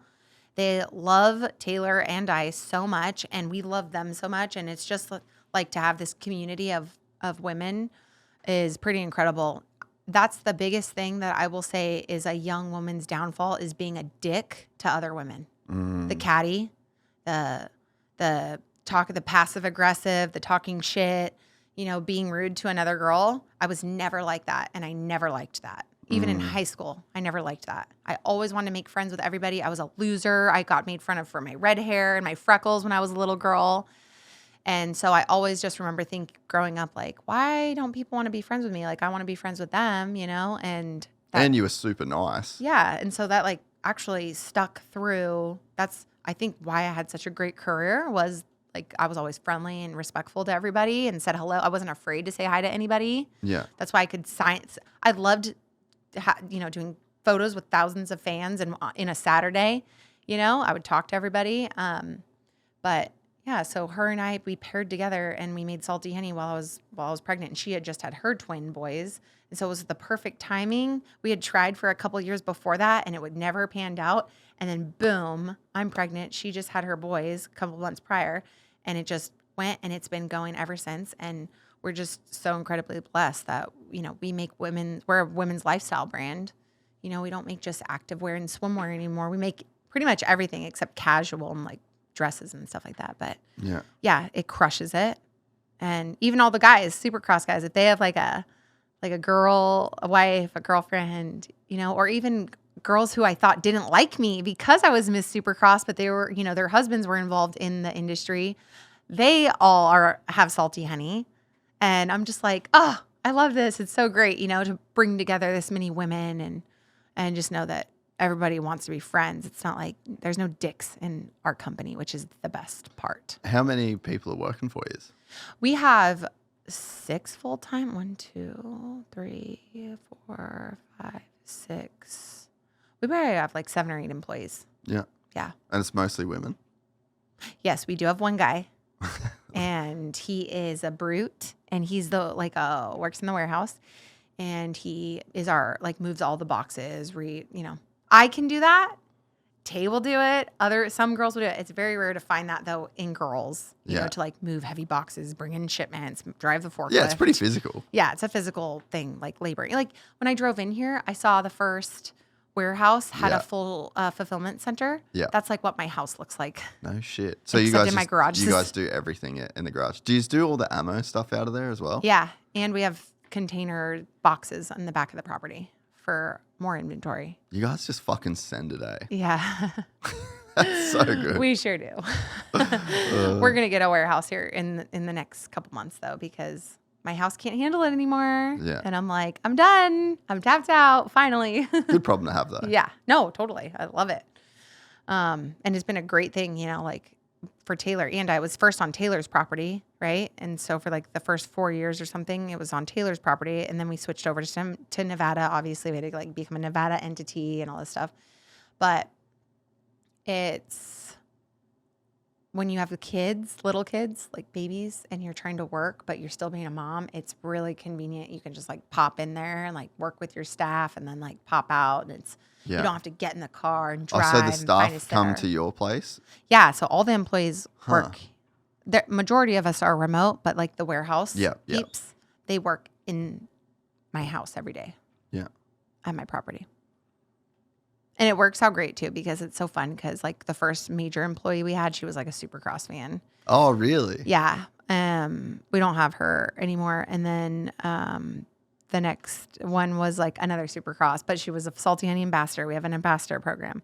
And then the current one we have now is same thing, Supercross fan, and their husbands know and that's how they found out about me because they would go to Supercross with their husband. And it's so cute. I love it so much. I'm thank you so much for following me this many years. And because some girls, they don't like that I post the bikini pics. Yeah, yeah. They like me, but then they're like, I don't like that. And I'm like, I'm sorry. It's literally the brand though. It's it comes with the territory. You kind of have to, right? Yeah. I mean, I hope to not always because people obviously know my personality, but yeah. I had a girl the other day actually order a calendar. I got an email and, I process every single order by myself because it's personalized, right? If by me, if they choose that. And I had a girl write in and go, hey, I got your calendar and it doesn't have written on there what I requested. And I was like, that's really weird, right? Because I look at the packing slip and then I sign it. I'm like, wow, I'm so sorry about that. Send me a picture of the calendar. And then I sent her back a screenshot of her order and it said to so-and-so. It's actually in Australia, his first and last name. Yeah, right. Well, I wrote out the calendar, how I always write out any calendar to so-and-so, love you, XO, Dianna Dahlgren. I always sign that. She wrote me and then she sent me a picture of that saying that. And she's like, I didn't request you to say love you. Oh. And I'm like, I mean, I don't sign it on every single one, but I do sign it on a lot of them. Yeah. Or an XO or a heart or something, Have a great 2025. I rotate them. Yeah. Because you get bored. You sign a couple thousand. It's you got to keep it fresh in your brain, Yeah. So, yeah, she didn't like that I wrote love you. And I'm like, I don't want your man. Yeah, we ain't. Yeah, that's not what we're doing here. Sorry. I just love you because I love everybody. It's thanks for buying my calendar and paying for shipping all the way to Australia. That's love all. you. Love you. Love you for that. Yes, exactly. So that was I did write her back and I said, I'll put that in the listing. Thank you so much. And I won't lie to you. It's been 10 years I've been doing these things and I've never heard that feedback one time. Fuck, that is pretty wild. Yeah, you hear some crazy, crazy stories of people in e-com with just like the most unreasonable customer service requests, or just like the way that people carry on. Like one of my buddies, Sam, you would have met him for sure at an after party back in the day, but he like murders it now. Like huge e-com. He has like 7 warehouses in Australia. Wow. Yeah, like That's incredible. It's like ridiculous.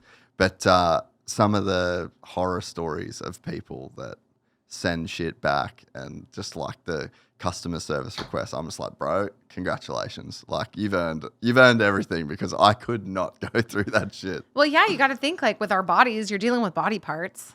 And some of those body parts do have fluids that come out of them. So, you got to think of that too, So it's like trying on swimsuits, trying on certain things. You are going to have those issues, and you are going to have the people who get offended easily that you can't issue a return. It's very rare that we'd ever do that. But yeah, sometimes you have those things that you're like, okay.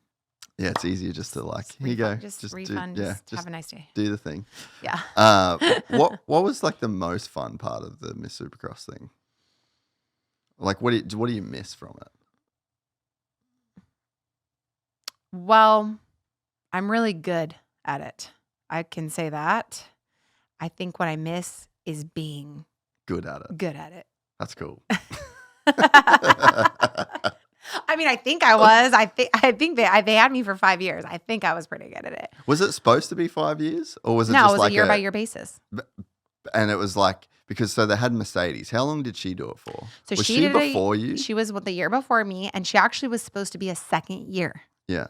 And she took Bellator over Supercross. So she actually called and said, "Hey, I'll only be Miss Supercross for you again if you pay me what Bellator is going to pay me." And they said no. So that's allegedly what the story is. I'm pretty sure that's correct. It's been a long time. Yeah, because she was doing Bellator. Yes. I remember that. Yeah, that's when she went into the Bellator. Huh. So then they called me, and it was so funny, Jase. The season before, we were at Salt Lake Supercross, right? This is how talkative I am. Monster isn't the owner of Supercross. Feld is. Yeah. Feld is the one who puts on the event. Monster Energy is the title sponsor. A lot of people don't understand that. So I'm a Monster girl. We're sitting in Salt Lake Supercross right before the night show, and I could see the big dogs basically over by their computers. And it was Prater and another guy named Tim Fend. Yeah. I don't know if Tim's still there, but he was awesome too. Don't think so. Yeah. Not sure. Well, he was great.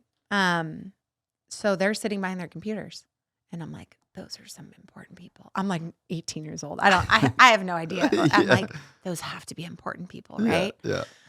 So that was the year Mercedes was Miss Supercross. And I had just thought, like, I would like to do that, like, I think I could do it well, So I go up to him and I say, hello, I'm Dianna.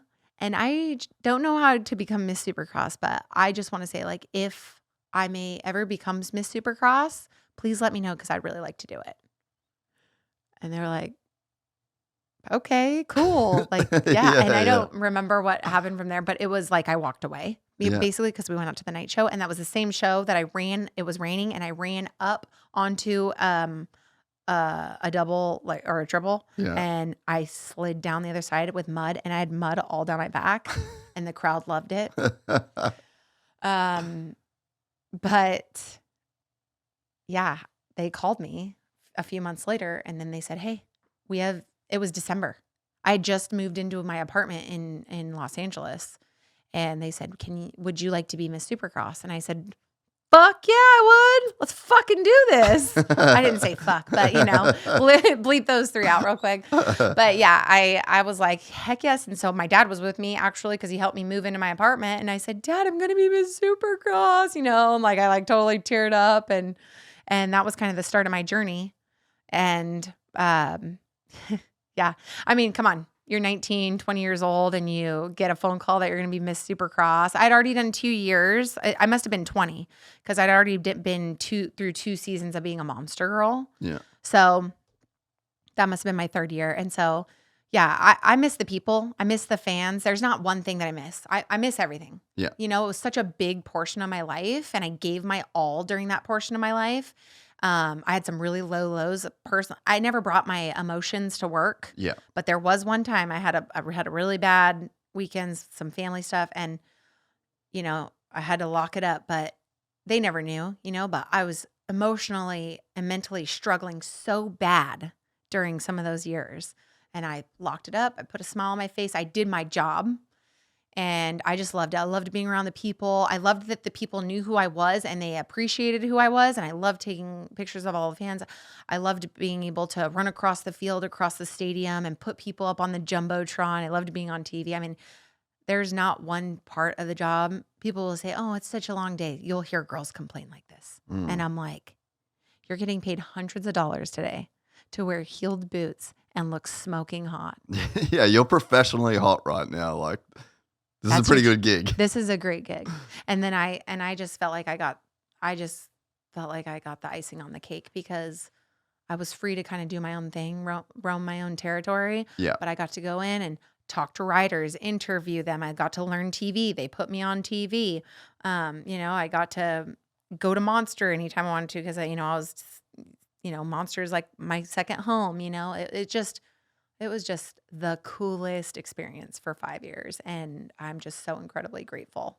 So if I ever got the opportunity to go back to Supercross, even as like a fill-in, I would 100% would do it again. Yeah, really. Just because you know the sport, it's second nature to you. So if they were ever like, hey, we need a fill-in for race day live, out in the pits, I'd be like, hell yeah, dog. Like, let's go do this. When was the last one you went to?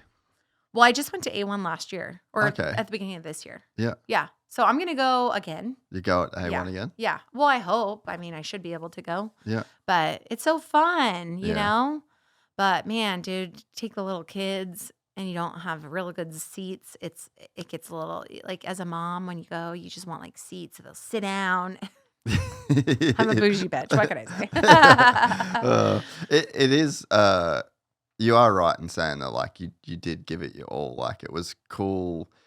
Yeah, I don't know. Like, you become like a part of the culture of it, and I think when you, as a fan, when you're watching, it's like a big circus and it's like this big traveling family. And I think a lot of the chemistry and a lot of the, the riders have their relationships and the rivalries and the teams and everyone kind of knows each other. And like, I think you're not just watching dudes race. Like, you're kind of watching this whole thing. There's all these people behind the scenes. And yeah, you're almost like tuning into a soap opera with like all these different characters, It absolutely and is you were like that. definitely one of those characters. Yeah, it was. It was a show. It was a spectacle. And, they have a schedule and you run that show schedule. And yeah, I mean, all the announcers and I had a blast working with all the other announcers. It was awesome. Who was there at that time? It was I think the same guy. Well, first off, Irv passed. He was the voice of God. He was above in the skybox. Yeah. So he's passed away. Super sad, but he was Lurch older. was still there. Lurch is still there. Yeah. Yeah. Yeah. So Lurch was. Let's go. Just still fucking crushing it, dude. Yeah. His voice, it's wild. It's insane how his endurance. And then Ashley Phillips, but she's gone now as well. Yeah, I think so. So, yeah. I feel like we made a great team. And yeah, getting the people going. It's so funny because like when I get into a setting where if I'm in front of 10 people, don't get me wrong, like I can do it and I get a little bashful inside. Inside I'm bashful. Outside I'm like, let's rock this shit. For whatever reason, it's just so easy to speak in front of 40 to 50,000 people. I'm just like, I'll get them going, you know? I'm like, I can't hear you, it's like, and then Lurch, was on the other side of the stadium. I'm over here. We're like doing this back and forth thing. It's like to have that many people where you're like the focal point of, you're running it. Yeah. You know, it's an adrenaline rush, I guess. I don't know. What did you have any like favorite races that you remember? Like, were you able to tune into the races that much, or were you like very, I guess, like busy doing what? Because there's a lot when you're on camera, but then as soon as you're like off camera, you're like running to do a thing. Like, there's a lot of in between time that's like kind of chaotic. So, were you ever able to like take the racing in? Yeah. So I can think of some core memory. You got to think a lot of it just unfortunately together. blends together. Yeah, yeah. But I was there when Chad Reed won his last Supercross race. What That race was cool. was that? I can't remember where it was at, but I remember going 2-2-2. You know, like I was making fun of his or just laughing with his number, like, come on, 2-2-2. But I was there when he won his last Supercross race. I was there when Ryan Morris and Trey Kennard had that like near fatal accident. That was the gnarliest shit ever. That dude. was the That was LA. worst Yeah. race ever. Yeah, I was there that night. Horrific. Honestly, Ryan's incredibly lucky. Even now, you know, there's just so many. I mean, I was in that run of Filippo. Yeah. You know, going back to back to back. So, that for a couple of years, Ryan had it every time. So it was like we were more focused on 2 to 5 than we were number 1. Because if Ryan got the whole shot, it was over. Yeah. Like the dude was not gonna fall ever. So that was amazing to see him like in his run. I got to see Ken Roxon come out from Germany. You know, he was like the big thing at the time. And he had so much personality back then. Oh yeah, Like so much personality. Is he not like that anymore?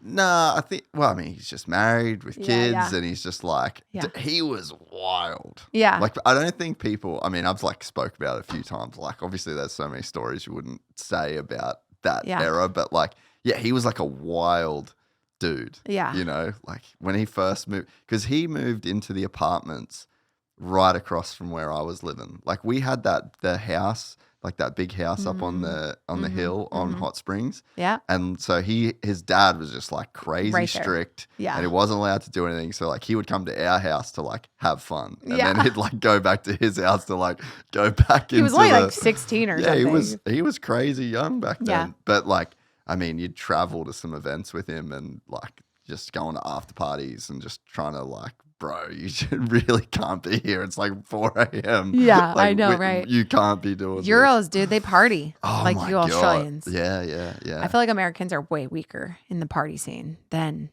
Australians and Europeans. Oh man, like how loose was Bilko back in the day? Yeah. Well, then there's even fucking Chad. Like most Yeah. people don't know how hard he went. Yeah, like, yeah. Back in the day. Oh yeah, I've been there a couple times where he went hard. Really? Well, honestly, he was like the last of the dying breed, the pirates. Yep. Of the guys who went out, won that night, and partied, and then showed up the next weekend and did the same thing. You know, Yeah. podiumed, partied, podiumed, party. Yeah. And I'm like, I respect that. Yeah. Good hustle. Yes.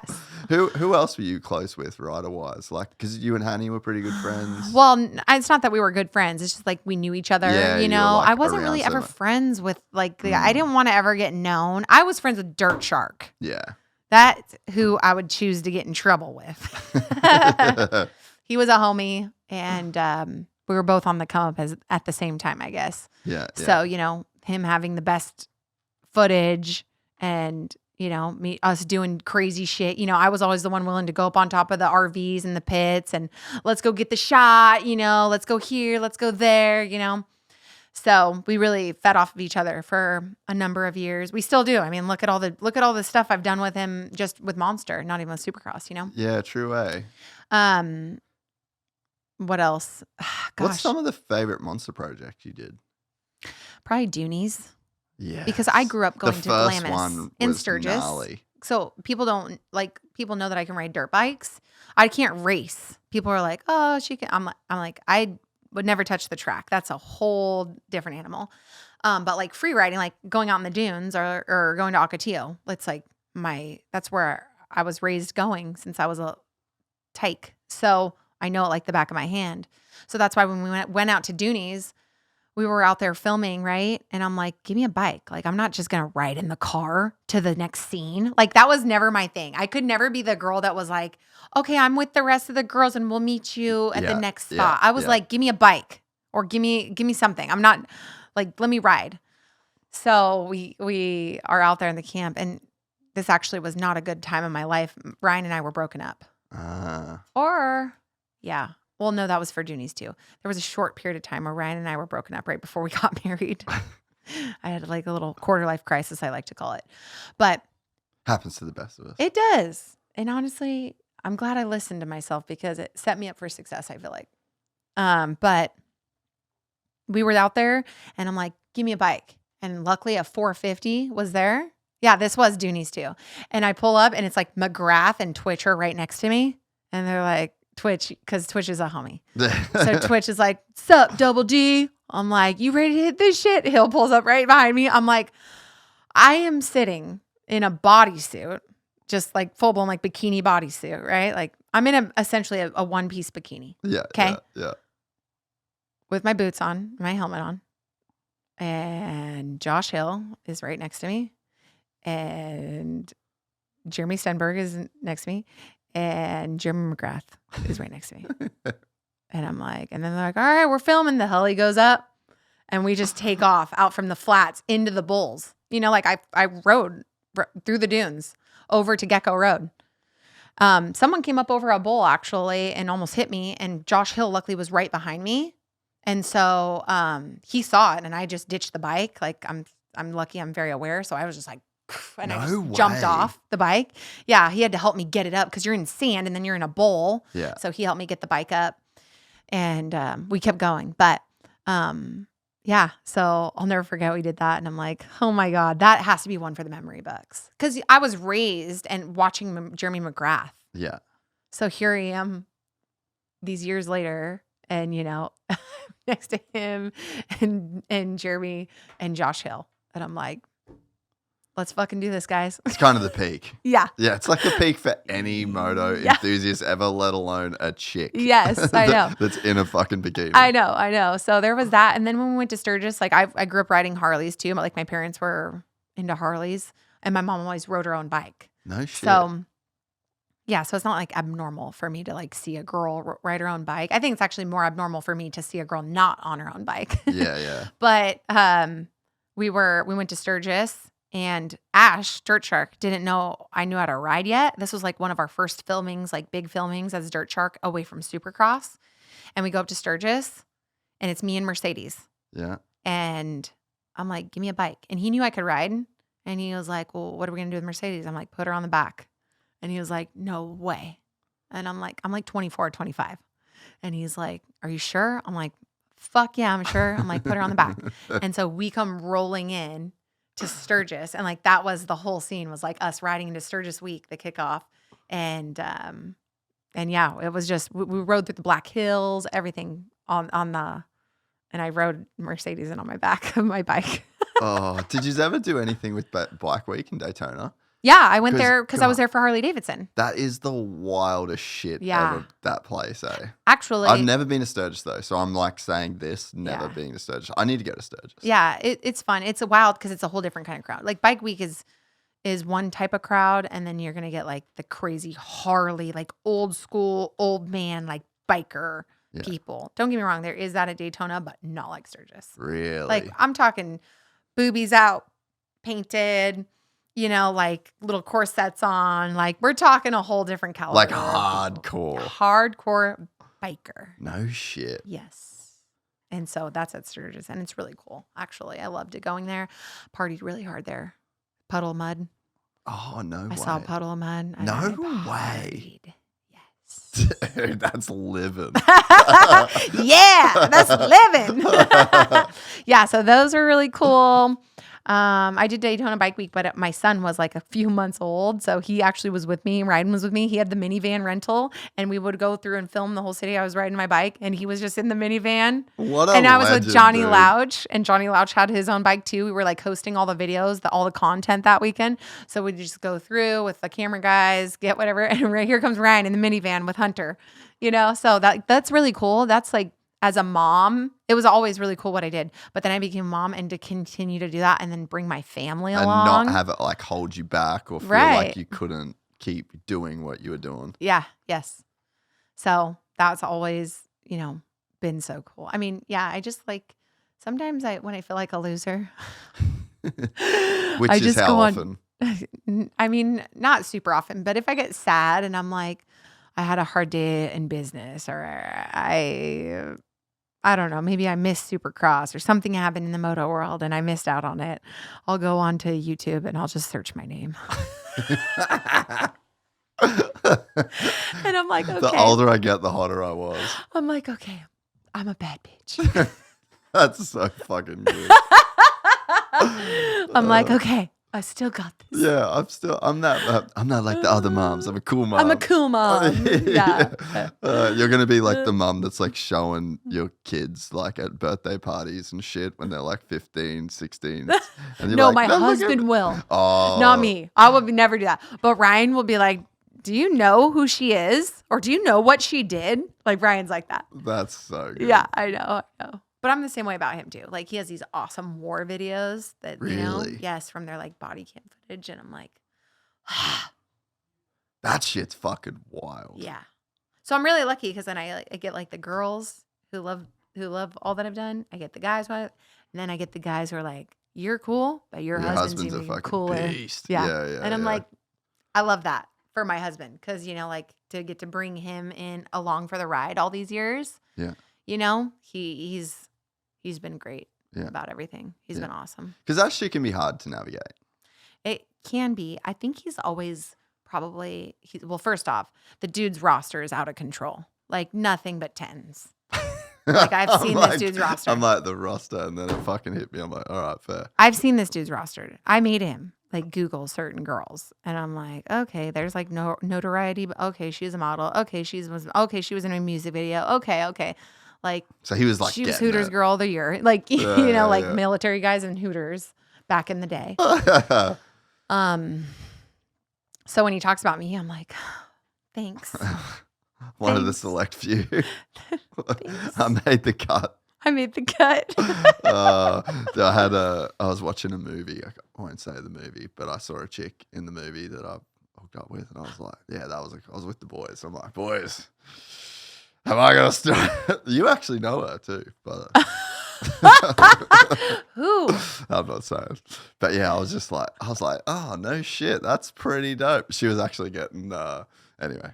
But yeah, so I didn't tell the wife that. Yeah, I'll never. We watched it, and I was just sat there silently like, I'll never forget when Ryan shows me the music video of one of his exes, and I'm like, "Why are you showing me this shit?" And he was like, "Well, I don't know." You know, he was like so innocent. He was like, "Oh, well, you said you wanted to know." I'm like, "I don't want to see that shit." Yeah, I don't want to know that. I don't know. I'm like, you could have just told me she was in a music video. You didn't need to pull the music video up. yeah.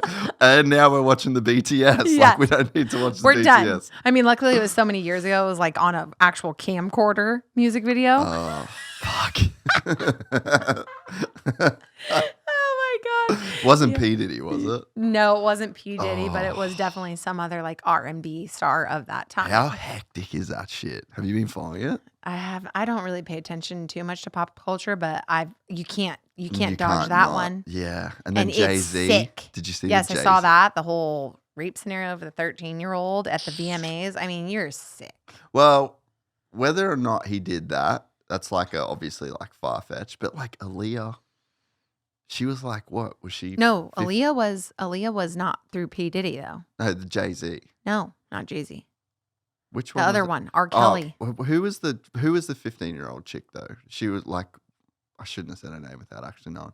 There was a really young girl that was like in that circle, right? That they like kind of bought in. Well, there was Aaliyah. Yeah. For sure. Is Aaliyah, but that was R. Kelly. R. Kelly married her.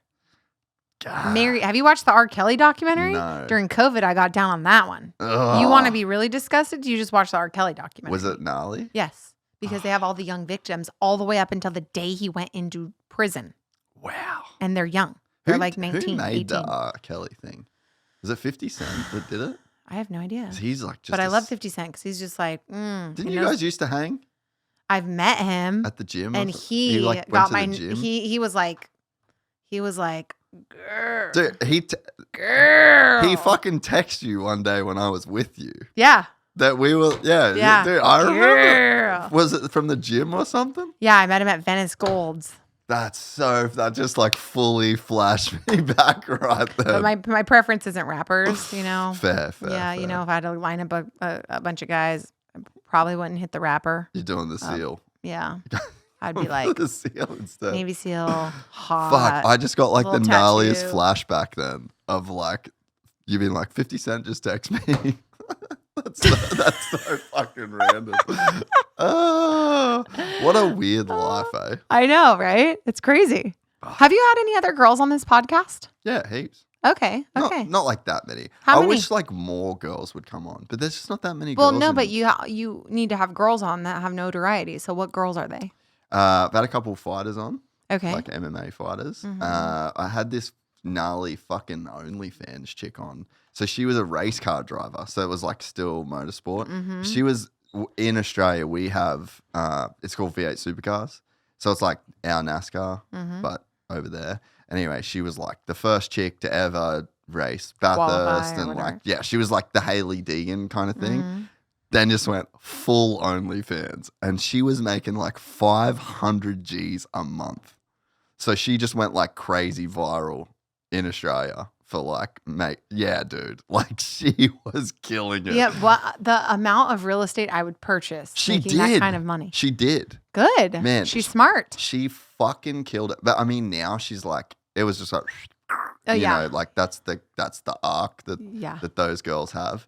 But yeah, it was just like, Well, if they're smart with their money, they still act broke. I think she's pretty dialed. But I mean, she bought cars and but she was like legitimately broke on the come up. You know, like when she was living in Melbourne, kind of like weird family where the dad was just like super pushy of her, like racing, and it was like the whole like woman thing was always a thing. I feel like that's a part of it with some of the OnlyFans stuff too, where it's just like so the women have to be like a certain way, and if you're a woman in sport or a woman in racing, you have to be like very together and demure, like now that's a word.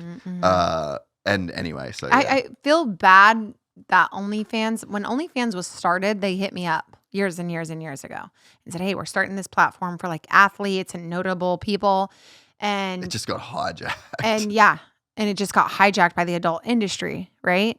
Which, whatever, like get your bread however you choose to, that's you.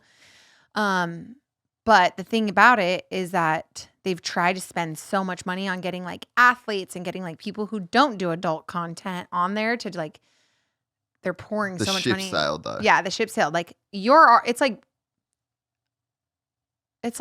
I guess kind of like porn. Like once you've done porn, you're known as the porn girl. Yeah. No, 100%. Once you become a Supercross, you're the Miss Supercross girl. Fuck one goat, you're a goat fucker, as they say. Yeah, so it's like, so that's the problem with OnlyFans is that now it has this thing of like, oh, okay, well, you're OnlyFans, Yeah, you know? It just paints you with the brush. Yeah. It's like and I get asked all the time, like even in my calendar notes, like people go 4 times out of 8, 10 times. Okay. I'll get asked, please start an OnlyFans. And I'm like, The I thing can't. thing with that though, I feel like people know that it's like it's a very slippery slope. You start it, and then I know, like my wife actually, she knows this chick through jiu-jitsu. And she started like she was doing like jiu-jitsu content online, and then she started her OnlyFans, and it was like some lingerie kind of, then it was like the nipples. And it's just like you start seeing the money coming in, and it just goes, and it's just the snowball, and then it's gone. And now she's like talking about doing sex tapes with fucking these famous dudes in jiu-jitsu. And it's just, the crazy thing is, and she's fucking 20, but Yeah. she's made millions of dollars. And it's like, and you know, my wife's like, geez, it's fucking be nice to make that much money. And it's like, you just can't undo the thing. Though, you know, you see those funny videos on Instagram where you're like, man, I'm so hard up for cash that you're like, you can pull the phone out and you start like pulling out for like pics. maybe start practicing for feet pics. yeah. And then you're like, I can't do it. Yeah. But that's how it starts. So like the people that are hitting you up, like just start it, just for some behind the scenes. It's like they fucking know. Yeah, they've they're seen. like, once I get her on there. Yeah, they've seen it. Like they've seen so many chicks do feet pics, and then next thing there's fucking jizz on the feet pics, So- and then there's Oh my God. there's like Holy shit. then it just goes down the Whoa. fucking hill. From a business standpoint, I bet if Playboy could have kept their revolutionary wheels going and turned it into like an app where like they put their playmates on there, and then they had playmates had profiles and they had that continual thing. Cause like when you were a playmate back, like when we were younger, you got paid 25 grand for your centerfold. And then that was pretty much it. You'd get bookings, but then that was really it. Huh. But I mean, 25 grand back then was a lot of money. A lot of money. Yeah, especially to just like a single chick living in LA. Yeah, a 22-year-old from Kentucky who just figured out she's beautiful after she puts on a little bit of war paint on her face. I mean, yeah. She's like, holy shit, like I could save my whole family with 25 grand. Yeah. So back when 25 grand was worth something in America. Yes, yeah. Yeah.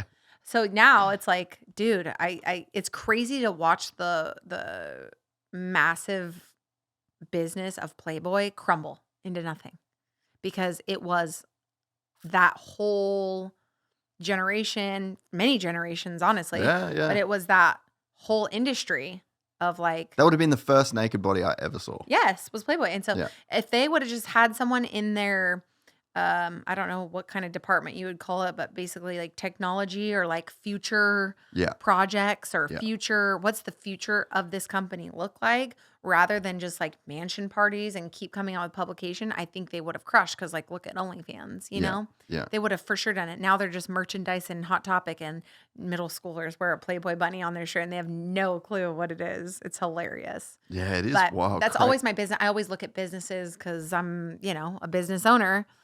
And me and my partner were always like talking about other businesses, what they're doing, what they're choosing to do, why we think they did it, So I like to look at things like that. Yeah. The one thing with the whole OnlyFans thing, though, is like it kind of did give women some power back. Yeah. Because if Playboy took it. Yeah. Well, just that whole industry. Yeah. Like that whole industry was so... It was controlled by the people who were like the directors, yes. the producers, the film companies, and Playboy. And the website. And Hustler. Yeah. Yes.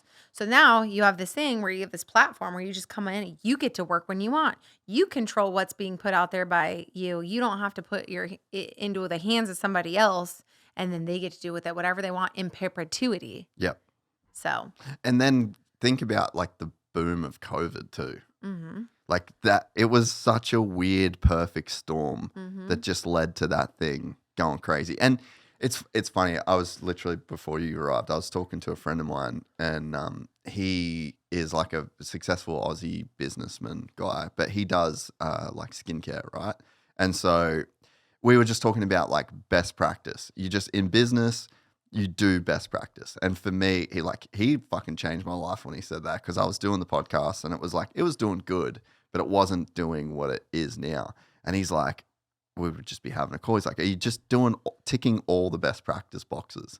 And I'm like, and I was like, oh yeah, I think so. And he's like, what about your thumbnails? What about your titles? Are you doing clickbait? Are you doing this? And I'm like, nah, I don't really want to do that because of this. And it's like, I just don't really like that you have to use like the fluoro colors, and like, it's just not really the aesthetic that I'm going for. And he's like, well, how many times you post on Instagram? I'm like, I just do like one post a day. I just don't really want, and you like make all of these excuses for like why you don't do best practice.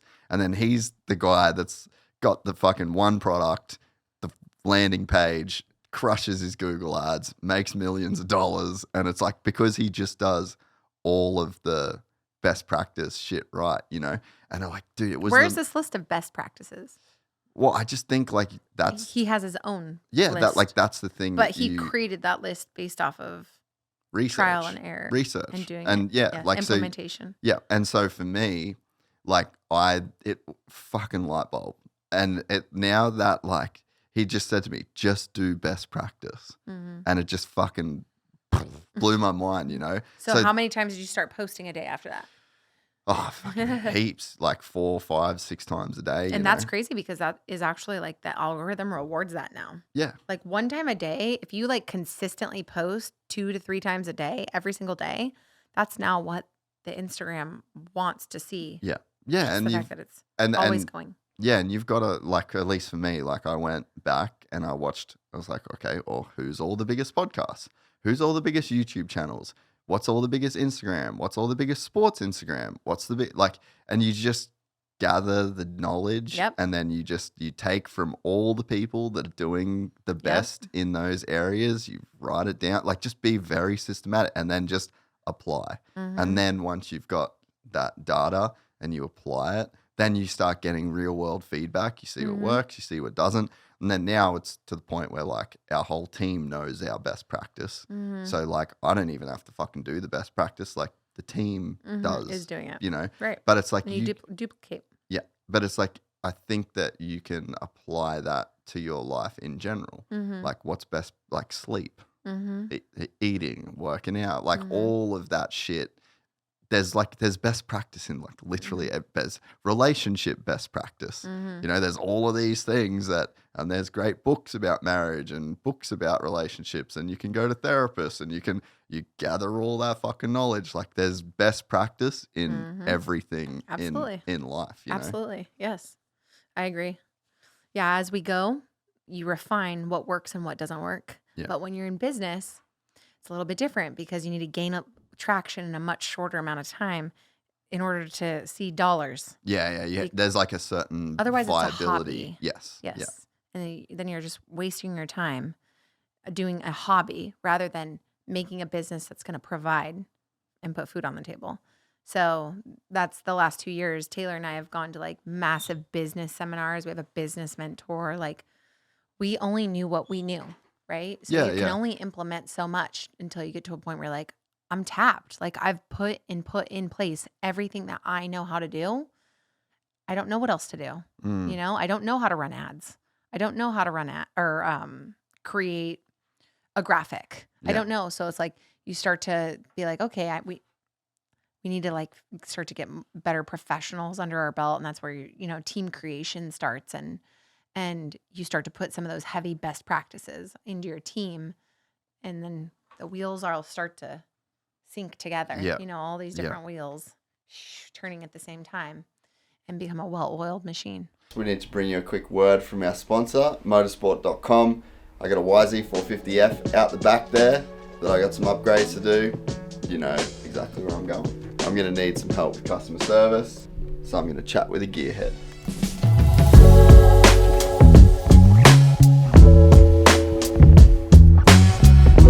This box showed up. It has a 2007 KTM Master Cylinder, a Yamaha caliper, also 2007, and a Turner braided brake lines. I feel like this is a very good upgrade for $600. Need the old hanger, so we're gonna put a bit of grease on that and get it back on, bolt her up. Caliper has been done, now this can just get bolted on.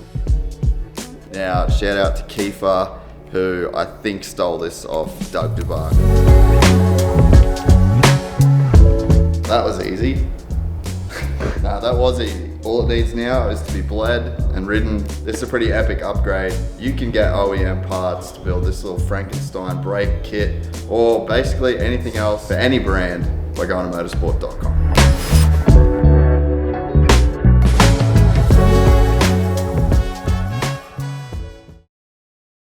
What did you learn and appreciate about war that you didn't before you met your husband? Ooh, what a great question. Okay, I did not know that like only 1% of our military goes outside of those bases and goes and fights the wars. Really? Yes, like the actual on the ground, on the boot, in the boots war fighters are very slim to none. So I learned about that, and then I learned, oh, okay, so like the guys who go out and like wreck shop, you know, and actually like find the terrorists and fuck shit up. Yeah. That's my man. So I just had a new appreciation, like, okay, like you're actually putting yourself into harm's way. Like you're going out, reconnaissance is found, or the CIA has found the bad guys. You're on the op to go and subdue Yeah. X. Yeah. Figure it out. Figure it out. Yeah. So, you know, when I think as a female, you always want to feel protected. Like you want to at least feel, well, I don't know. There's a lot of weird females nowadays. But for me, I'm like a built chick, but I just always wanted to feel like safe. Yes. Right? Some girls are like, non-confrontational. I'm not confrontational, but I want to know that if some shit goes down, Yeah. that like my man's going to like fuck it up. has the ability to take care of it. Yes. Yeah. So it was just really cool when I asked him all those questions. He was actually, when we were dating and I would ask him all these questions, he was like, I've never had a girl ask me this many questions. Like, this is crazy. And I'm like, well, you're just so interesting. Like, this is just so crazy that you see this kind of stuff in the movies and you actually have done it all. Yeah. So I have a new appreciation for people who go and put their self in harm's way like that. Do you know his reasons for it? Like why he wanted to go in the first place? Because it's one of those things like I'd always thought like if Australia was being invaded and like, there was boats going to the fucking, on land and people were getting off with guns, like I would want to get off. I would want to get in there and like try and protect my family, but it's like, especially in America, like there's never really been a foreign war fought here. Like since the, maybe some shit with the French, like way back in the day. But it's like, so that nobody can get to us with our defense systems. Yeah. Nobody can even get so like close for us to, there isn't like that same feeling, if that makes sense. You know what I mean? Like to see what's going on with like Russia and right now I'm like with my wife. So it's like you can see that.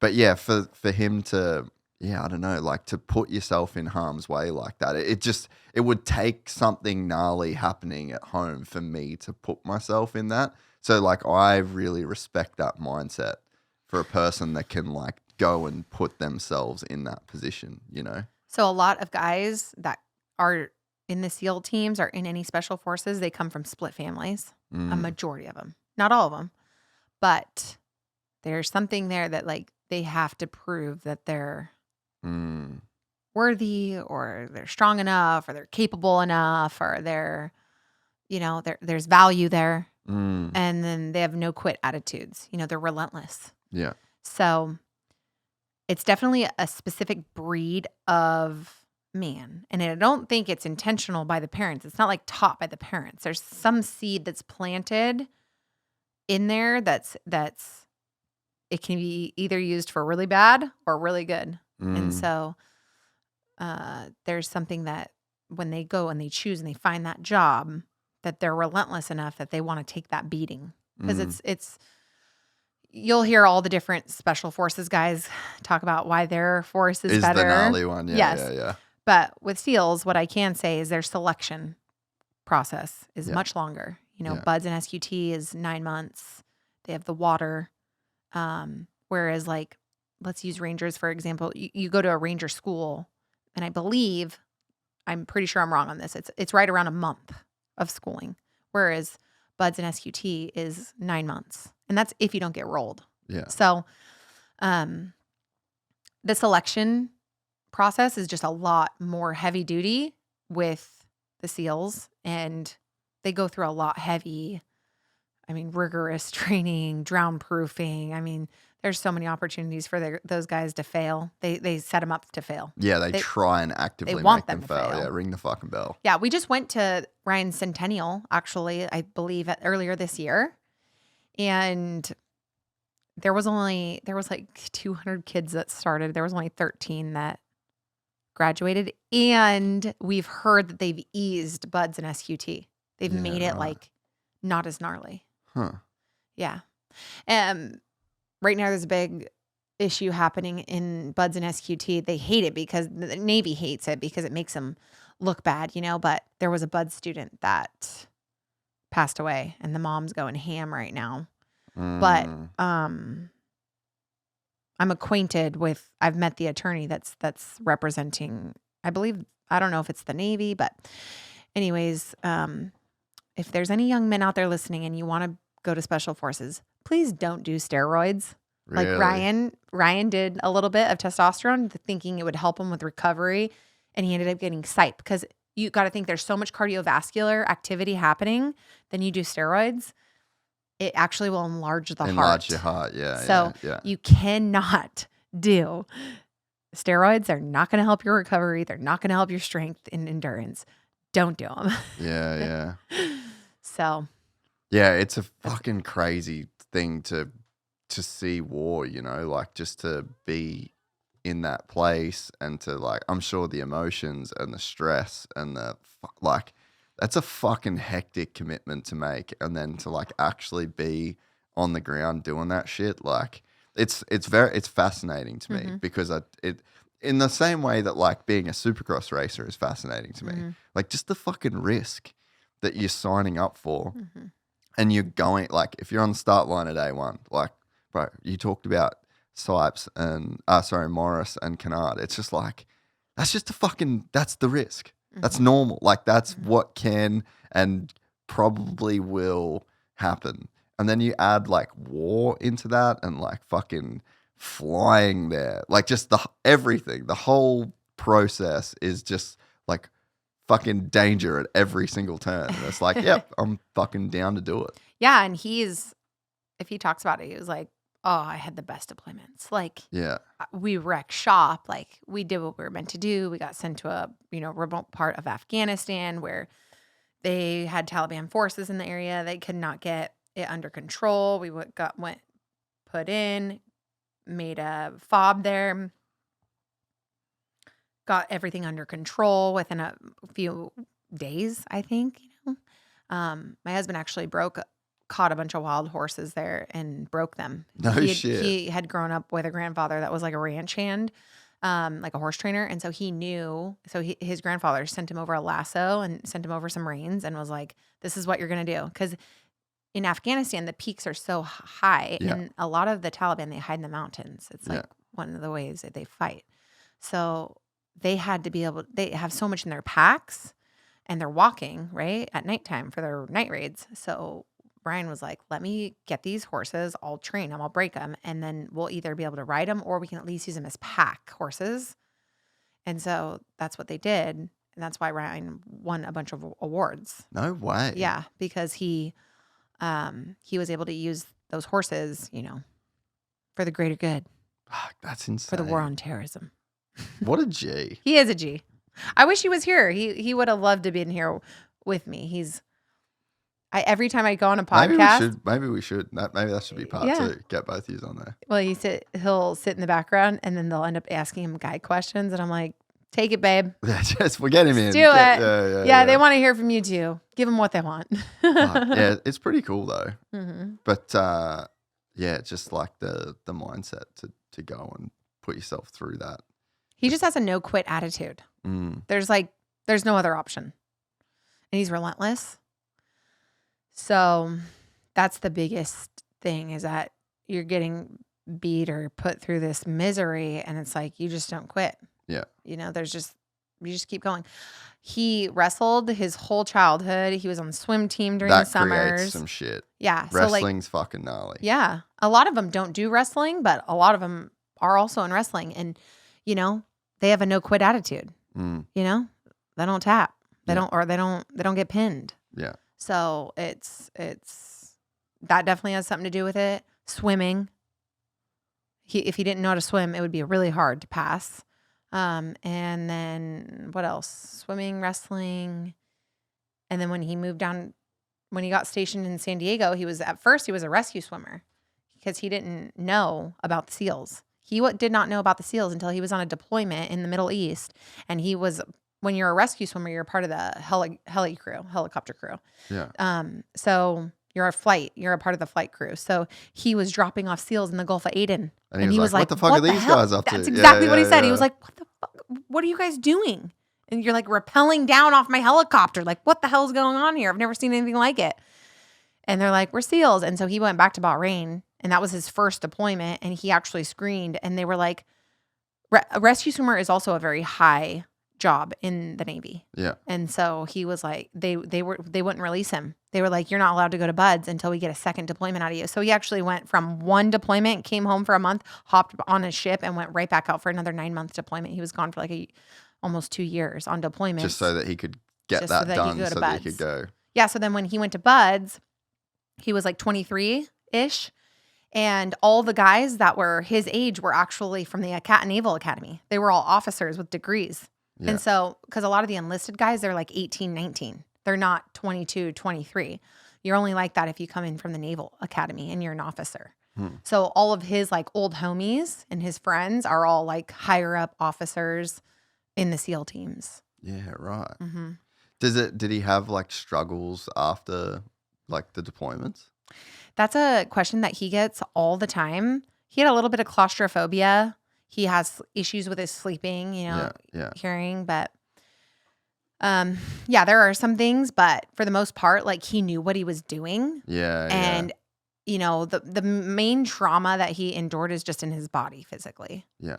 So yes, there have been some obstacles to get through, but like nothing major. Yeah. Nothing like, there are some guys though that do go through like crazy shit, and they like, because there's so much camaraderie. Like imagine being around people and you enjoy it, like your peers, your boys. Yeah. And not having the personality like, oh, I need a break to be alone. They're not like that. They're like, they always want to be around the homies, right? Yeah. They're always together. Yeah. And if they're not with their boys, they're with their wife, right? So like take a guy out of the SEAL teams that doesn't have a wife, maybe dating girls or whatever. We have had some friends that have like really mentally struggled, and once they get out of the teams, it's very difficult for them to like adjust because they've been in this setting for so long of like camaraderie, and there's always a guy there. There's always your boys are there. You're bored one night, you make a phone call, you're all going out. Like it's very much so like that. Yeah. So Ryan, though, Ryan was, I guess, I don't know, money motivated, entrepreneur motivated. Once he got out of the SEAL teams, he went right into the piracy ships, like Captain Phillips. Yeah, right. He went and did those for 3 years, and that's called Trident Group. And he was protecting those ship liners he got into really good firefights, by the way. No shit. Yes. Really good. Yes. International waters too. You just fucking. And it's so funny because one of his YouTubes was like, it's not him, it's the other guy on his team.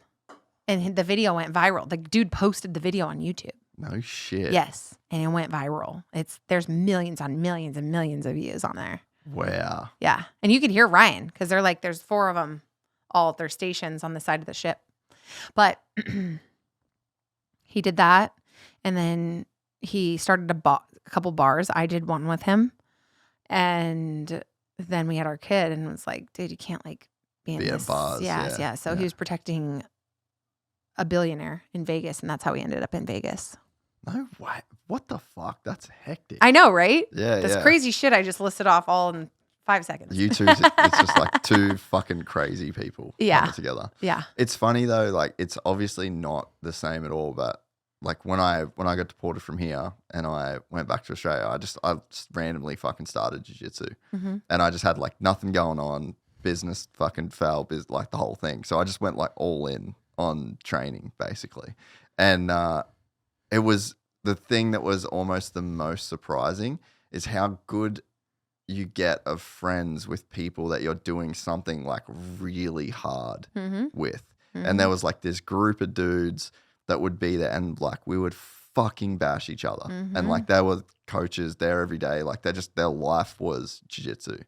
And it was almost like I got to be friends with these guys quicker and better than people that I'd known for 10 years. Mm-hmm. Because there's some level of like, it was fucking hard, and it was almost like traumatic in a sense, like what you're putting yourself and your body through. And every day, like everyone knew how hard it was, and like everyone was fatigued, everyone was tired, everyone was struggling.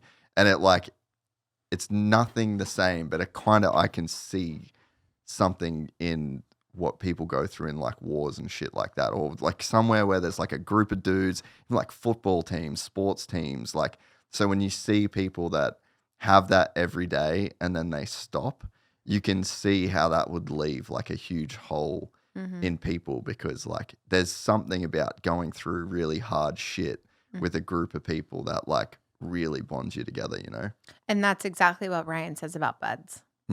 Is like, these guys were in my boat crew. You're just suffering with these dudes. And these, nut to butt. yeah. But yeah, they are very much so like that. And Ryan actually, so when he moved down to San Diego, he was trying to find like a wrestling group, like he was going to like the little city rec centers and stuff. And he goes to this like old open wrestling because he wrestled his whole life. And like, you still want to partake even though you're not in high school or anymore in college, you want to Yeah. be physically active, right? And do what you know how to do. Well, he met someone at wrestling and was like, hey, can you come to jujitsu? And we have a couple fighters, Lion's Den. I want to call Yeah, I want to yeah, I want to yeah. say Lion's Den. And we have some MMA fighters there, and you could help them with their wrestling, and whatever. We do jujitsu or whatever. So he started going down there, and he was rolling because it's very similar, not as explosive, but certain things are similar. Yeah, translates. And so he started there and then started working out, doing the MMA, and then that's how he became friends with all the fighters. Because then it was like he was so good at his wrestling. He was like a collegiate level. He didn't go to college, but he was like a state wrestler for all 4 years. And so he helped them so much in just getting prepared for fights. And so that's how all of his friends in that area were all fighters. And then he goes and leaves rescue swimmer school and goes into the SEALs. And it's like, there's all the SEALs. And then SEALs, actually, his last year or two of being in the SEAL teams, he was in TRADET, and he was doing the combatives, where that's where they learn. They learn jujitsu. They learn combatives, and that's how you take people down, Yeah. So if you don't have weapons or, you can't get to your weapon, just another form of being a badass. Yeah.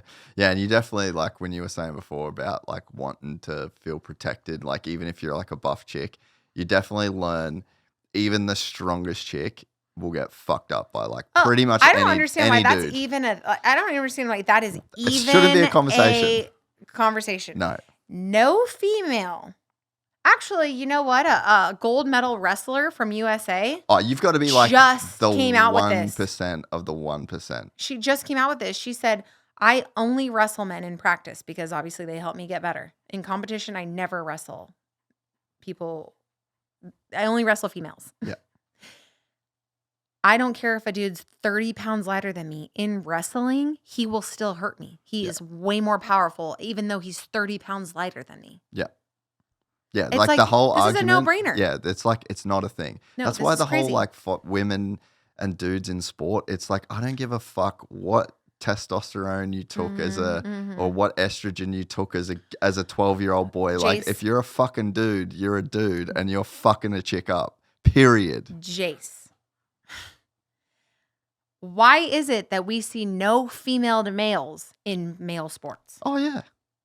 And their thing is, no, well, we didn't go through male puberty. We blocked it. We don't have the testosterone level, so it makes us weaker. Why do we not, if that is the case, then why do we not see women who think they're dudes in men's sports? Yeah.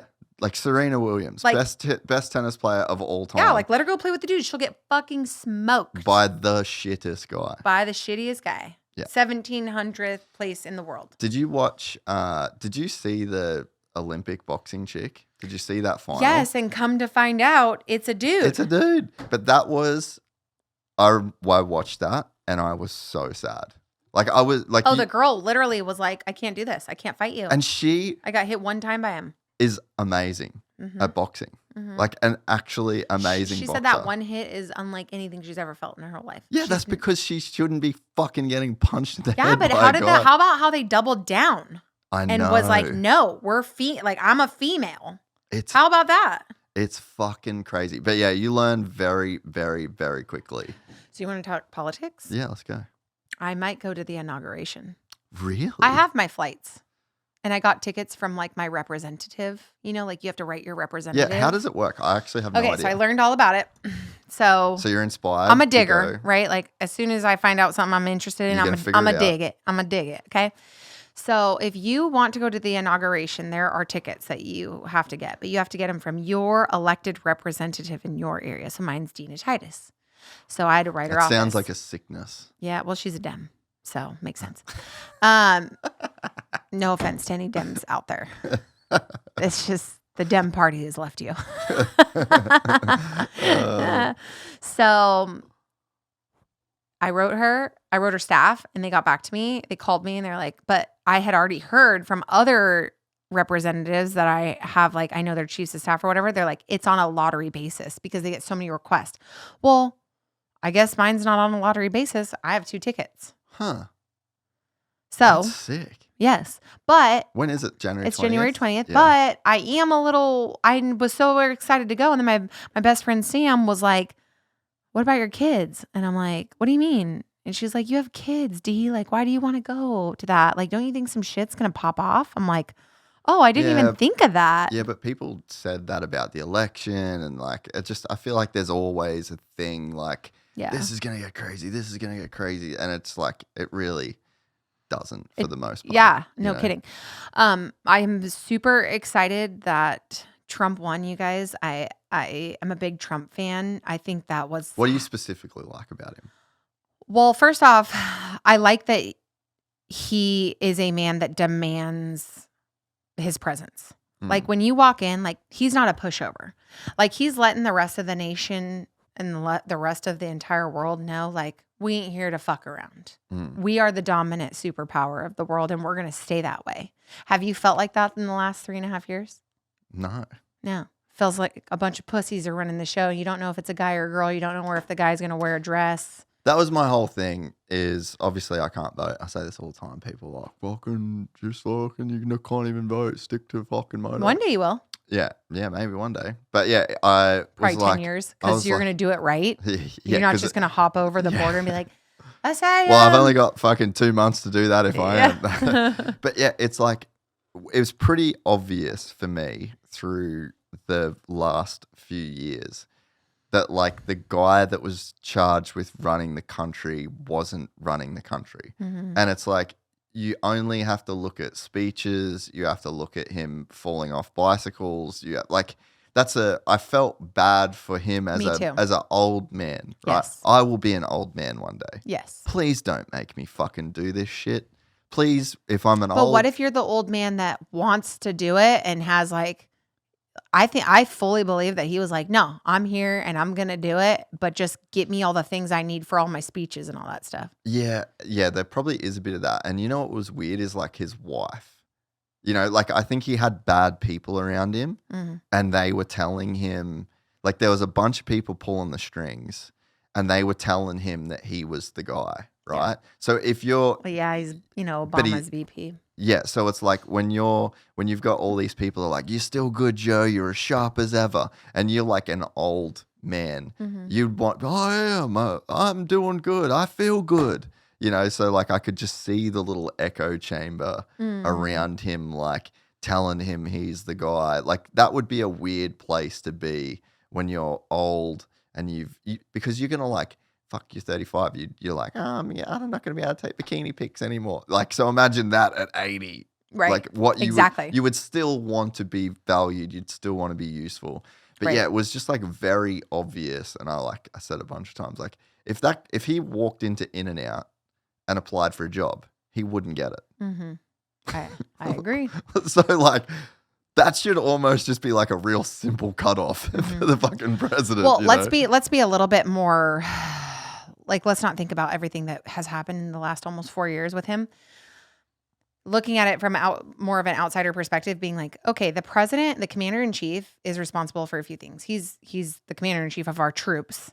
Number one, yes, you have a Secretary of Defense, SecDef, but you at the end of the day are the commander. Like George Washington was on a horse in front of our troops, Yeah. So you got to have that presence, that strength of like, I'm here to kick some fucking ass. Yeah. If you fuck with my people, you will see that there is hell to pay. Yeah. Like that persona, you don't have to say that. You have to carry that energy. You have to exude that. Yes. That has to be your aura. Yeah. Okay. That's step one. Did Biden ever show that or exude that? Absolutely not. Well, and also like we just weren't in wars with Trump. No. And the world wasn't in wars. No. And the one guy that tried to F around and find out, he found out. Little Rocket Man. That well, that was a cool scenario, but I'm talking about the leader of the Al-Qaeda. Soleimani. Yeah, Soleimani. Yeah. And a missile hit his car. And it's like he was the leader of that organization. Fucked around and found out. Yeah. So it's like, now that's why he has like a hit on him. Trump has like a hit on him because that he took out Soleimani. But they're never going to get near him. But, so there's that. And then basically what it is when you're the president, you are to hire the best possible people for every single area that we have running our country. Look at it as like a business. That's what it is. That's what this country is. Oh, it's a business. It's the giant corporation. It's a giant that's corporation. allowed to kill people. Yes. It's the only fucking company in America. But there's the Hillary Clinton business is really a good one. It's booming. But that's what it should be. Like they're the fucking one company that is like actually allowed to fuck people up. Yeah, so it's like we have the intelligence, we have the FBI, we have the CIA, we have the military forces, and then RFK with the youth and human services. There's so many different branches and layers. The president has to ensure that he is hiring the proper people to be put into those, because then those people are then going to go hire all the people that run it. It's so funny how people are crying out, "Oh my God," we're putting this person and they're not qualified. That's a bunch of bullshit personally. But once they get in there, it is their duty to implement the proper people into all those other little trickles down. Yeah. Trickle. The thousands and thousands of jobs. Yeah. Yeah. I think he said like he has to appoint essentially 10,000 people. Yes. Yeah. And that's a lot of people. But the cool thing is he had 4 years to reflect and think back of what did I do wrong or what could I have done better? And I think that's why this term is going to be a slam dunk ass kicking term.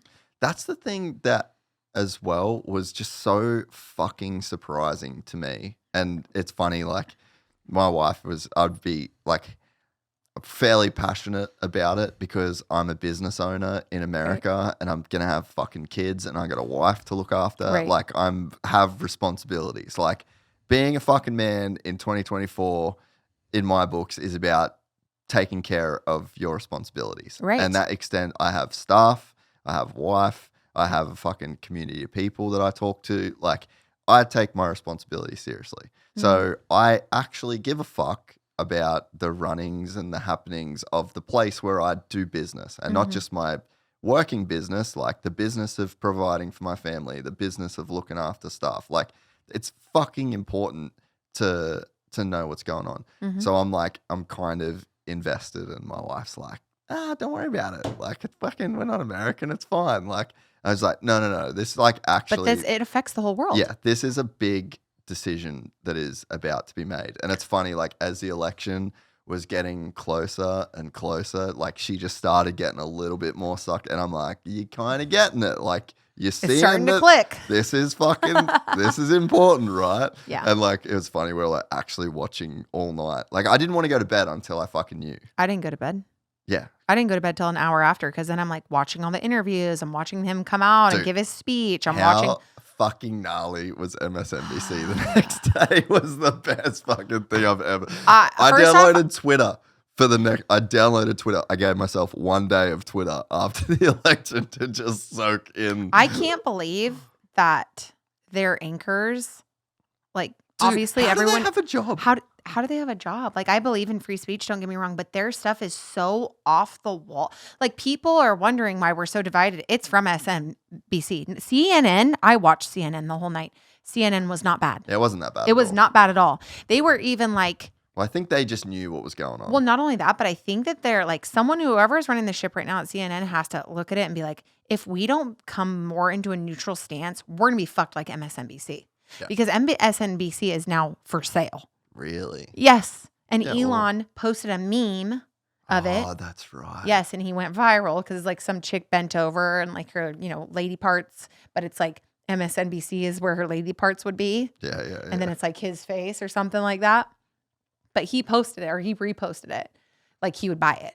Like Don Jr. was like, please buy MSNBC. How fucking And like funny Rachel would that be? Maddow had like a meltdown. But like that Joy Reid lady, I cannot believe the stuff she says is What does she look like? Off the wall. She has a shaved head. Yep. That's the one I was thinking about. She's I could not. She's the most believe racist person, bro.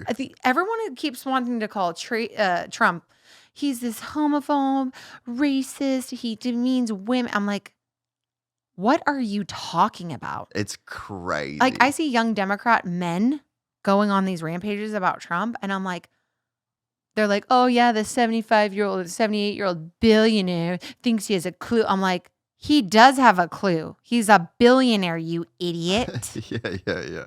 You think that just came out of thin air? Oh, and then they make fun of him. Oh, well, his dad gave him a $1 million loan. You know how blessed he is to be in that position, that his dad worked that hard, came from nothing, from like Ireland, I believe it was, came over here and then just happened to land in New York City and start doing the apartment game. And then he taught Trump a little bit, but Trump took it to a whole different level. Yeah. But it's like, how cool is it that your dad was your first loan? Like he was your first bank. That's the American fucking dream, right? Yeah, every parent wants to be able to give their child a loan one day and actually have that loan paid back. Yeah. Like that's a dream of mine, to be in a position that like my son wants to start a business or wants to build a project, wants to build an apartment, because I own apartment buildings. So I know about the real estate industry a little bit. And so if my son comes to me and goes, Mom, I'd like to build a 50-unit apartment building and I need $2 million loan. Will you please finance me? Absolutely. Yeah, what's family for? Right. And so it's like you have these like little shit talkers that it's just, they just want something to trash on and they'll get the likes, the clickbait. Yeah. I'm going to defend myself here. I'm pretty sure I coined that term. Clickbait. I used to tell Ash, Dirt Shark, all the time. I'd be like, I'm your clickbait. We work well together. I'm your clickbait. He's like, what do you mean clickbait? I'm like, when they see me on your tile, I am your clickbait. I am the bait used to get someone to click on your video. I always used to say, I'm your clickbait. Imagine if you were the one. I think I am. I'm pretty sure. Oh, I can only take your word for it. I'm gonna say so. Huh? Claim it. Hey, coffee's kicking in. Hey, talk that shit. Yeah.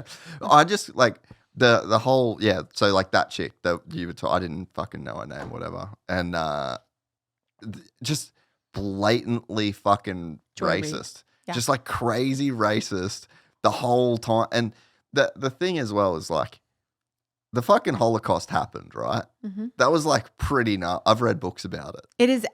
It is probably one of the top 2 or 3 most vile things in history, in the world history. Easily. And it's like, to say that dude is like a Hitler and it's like, do you remember what what happened when that dude was around? So it's like, we probably, if we're gonna have like serious conversations, let's like use actual terminology that really describes the situation, because this guy was the president for 4 years and none of this crazy shit happened. Granted, the fucking January thing, pretty fucking gnarly. But the sad thing is like he told everybody, like, go home. Yeah, I know. Go home. That was please do not do anything than peaceful protest. Please go home. If you want to, go home. But there's always some dudes that fucking spoil a party. Like you can't be. There's a reason why somebody gets cops called. Yeah. So, but it's just like none of this shit happened. And then nobody's been talking about the Hitler thing since the election. And to say like I think the election was stolen and this and that. It's like, well, if you do like kind of lay out the facts, like Hunter Biden's laptop, the Russia thing, it's like, okay, so now we know that all of that was bullshit. Mm-hmm. And it was 2 weeks before the election. We also know that Twitter was amplifying certain accounts so we know there was like a lot going on. And then like, even again, my wife, great metric, because she's like pretty fucking out of the loop. I showed her the graph of how many people voted. It's like been 76 million and then all of a sudden 81, and then now we're back down to 76 million. And then she goes, why is that like that? Because of mass mail-in ballot harvesting. So it's like, okay, the guy might not have like definitive proof that the election was stolen. Dinesh Douche does. But it's like Dinesh. But it's like, okay, you kind of see the optics, right? Like, you ain't gotta be stupid. Should you entertain the conversation? Because like there is some fucking is some kind of weird shit going on. It's so funny because Trump kept saying after the election, 81 million votes. You're kidding me, right? And he got more than when he won. Yeah. One thing you said about the whole Hitler thing, that was funny. So I'm a very big British history person. So in the 1900s, when the world wars were kicking off, you know that Queen Elizabeth's dad wasn't supposed to be the king. Really? It was his brother. Huh. his brother was forced to abdicate the throne, and everyone loved him. Like he was like the king of the century. He had to abdicate because he fell in love with an American woman who was divorced, a divorcee, twice divorced, and they were really young. What a little harlot. Yeah. So they said, that's fine. You can be with her, but you out. abdicate.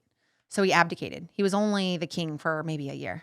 So then the second brother, it was like 6 or 7 kids. Second brother, boom, pops in. Well, he had 2 daughters already. He was married with 2 daughters, Queen Elizabeth being the younger one.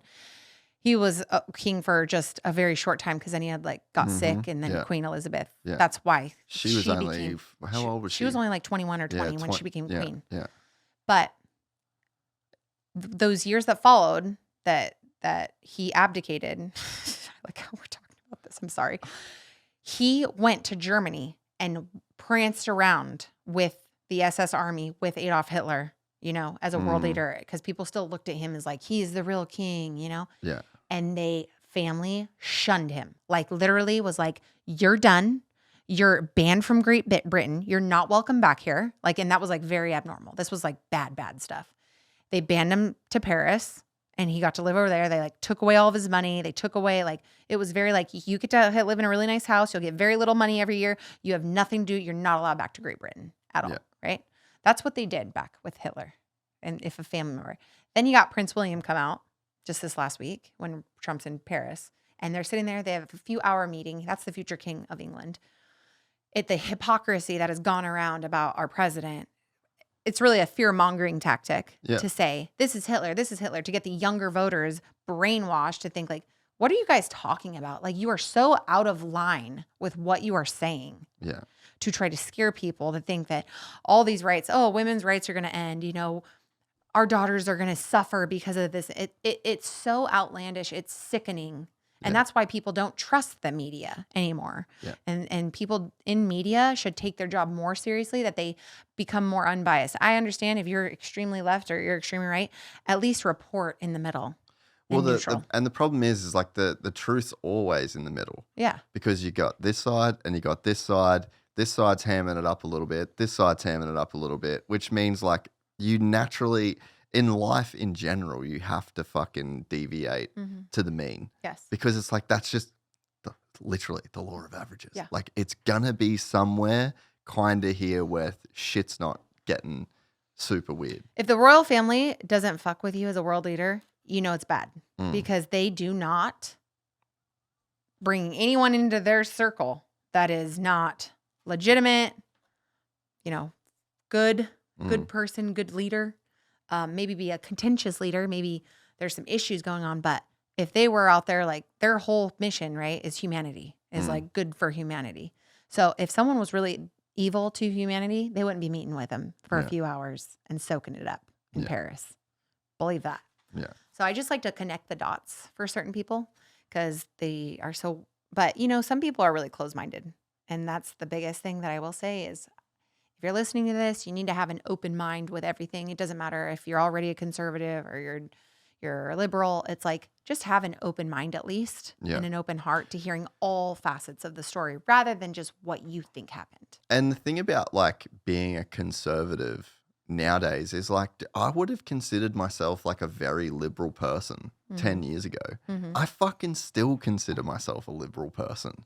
Really, but I have conservative but if you put my thinking and if you said how do you feel about this, how do you feel about this, they'd be oh yeah, you're conservative. But I feel I'm a very compassionate, very loving, I'm that guy. I'm a liberal person. I'm people do what they want to do. If you want to be gay, if you want to be trans, all of these things, do you, buddy? I'm cool with that. But then if it comes to we went and watched the fucking Anaheim Ducks play, and it was Pride Night. And it was so insanely over the top. I'm when I grew up, my mum had a gay best friend, right? I'm my mum had a black friend. But it's back in the fucking 90s when I was growing up, that was a big deal. To be just flamboyantly, openly gay was a thing, right? Yeah. So I grew up with that dude around. Mum's still friends with him. Fucking lovely guy. So it's I'm a person that is just like incredibly open and accepting. But do I think, like, if I had a kid in that stadium being just like exposed, like just fully pushed on them, here's a man that is wearing women's clothing and has makeup all over him and has like a massive set of tits that's like, no. Yeah, that's My- confusion. Yeah, my kid fucking doesn't need this. Like a developing child's mind. And you're not even a parent yet. No. So just wait until you become a parent and see how much more your perception changes. But that's where I'm at right now. But that wasn't even like really a thing 5 years ago. No. 6 years ago, 7 years ago, that was nothing. You would never see shit like that. Now all of a sudden it's like It's the crazy. thing. Yeah. And that was like, I listened to JD Vance on Rogan, right? I think JD Vance is great. He's amazing. I hope Trump does his thing for 4 years and JD Vance Slips right in, right behind gets him. a run at Yep. it. Like, let's just keep the fucking train going. Let's keep it going. 12 years, baby. Yeah. But I've listened to this podcast and I was infuriated that for 1 hour I had to listen to them talk about fucking trans people. I'm like, bro, there's Because so that's- much there's- other shit. I know, but that's such a big thing right now. But it's like it wouldn't even be 1% of the population. No. And And then it's they just- focus so heavily on And it. it's just hijacked Yes. our whole conversation and Yeah. our whole landscape. And it's like, of all the things, like, let's fix the fucking homeless crisis. Mhm. Let's fix the immigration side of things. Mhm. Let's fix the fucking living conditions. Let's fix the cost of, Yeah. all of these things affect literally millions and tens of millions of people more Yeah. than the shit that we're actually focusing on. Like, this has nothing to do with like fucking me not liking these people or me not wanting this person to live this. Like, I don't give a fuck. Not an issue. Like, we just don't need to focus. Like, you got 3 hours with the fucking next vice president of the US, and a third of the time Yeah. is spent talking about a thing that affects less than 1% of the population. Mhm. When you said before America's a business, that's fucking bad business. Yes. That's like you owning the bikini company, spending a third of your time on whether or not the fucking driveway for your delivery driver is paved perfectly and that there's a smell that he likes when he enters the building. I wouldn't give a shit. Who gives a fuck? Yeah. Like, that actually, thanks. that is not going to help the business. Right. No, I totally agree. I know it's really, they have to address it at some point because it's made such a prominent statement. I feel like it's like the ultimate bait and switch. Yeah, it is. And it's like that party, like that side, they're just like bringing it to the front of every time there's a new You're conversation. accepted here. They don't like you. You're accepted here. You could do whatever you want. And then it's like, look at the trainee that the Biden administration hired, and he ends up stealing a $4,500 piece of luggage at the airport. You never saw him again. He didn't get charged. Everything got let off. I think they did try to charge him, but I think everything got let off. So it's like, there is, and I don't give a shit because I don't care. There is 100% mental illness involved with these people. Yeah, for sure. They lose control, especially if they're taking hormones and stuff like that. You cannot. I come from a fitness background. I've been around a lot of dudes who take steroids. Yeah. It changes your Remember, brain. steroids are a class 1 drug felony charge. Mhm. There is a reason why you are not supposed to be taking steroids, because it alters your mind and changes the chemicals in your brain. Yeah. Now, guess what they are doing to teenagers? They are giving them puberty blockers, and they are giving them estrogen or testosterone and progesterone. Yeah. If I take birth control for 3 days, I'm a loony bin. Yeah, you go I'm whack. psycho. Dude, it causes Now like, imagine doing way more than that. I'm a female that wants to become a dude. Yeah. The amount of testosterone that I have to put in my body to get my period, and I probably would want to get my period to stop too.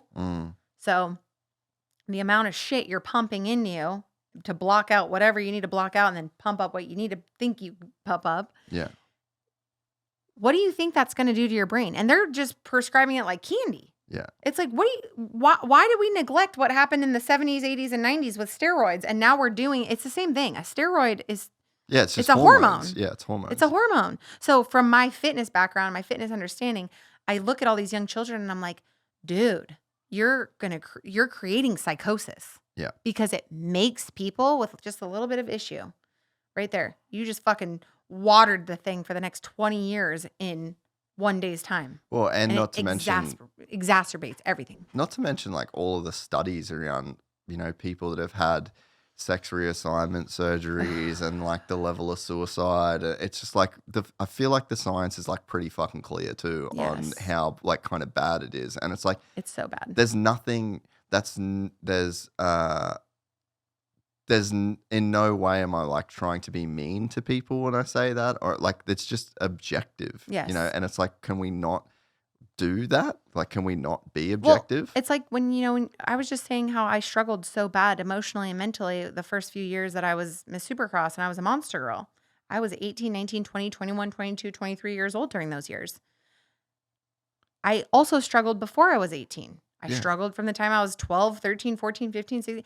Those are adolescent years. You're figuring out life. You're figuring out what you like. You're supposed to struggle. You're supposed to struggle because those struggles sets you up for your testimony and brings you to opportunities that you didn't think you'd be in. There's so many different, like I wouldn't have been in fitness unless I gained weight. Yeah, unless you were insecure. Yeah, and insecure about my body. And then I'm like, you know what I'm saying? So yeah. I wouldn't have been blonde unless I got teased in school for my red hair. And then that's why I'm always blonde, So it's just these doctors not looking at the emotional aspect. And I just wish so badly that, and there are people who are starting to come out and say, this is absolutely wrong that you are doing this and all that. It should be absolutely outlawed. No drugs for any. Well, until you're fucking 18. Yeah.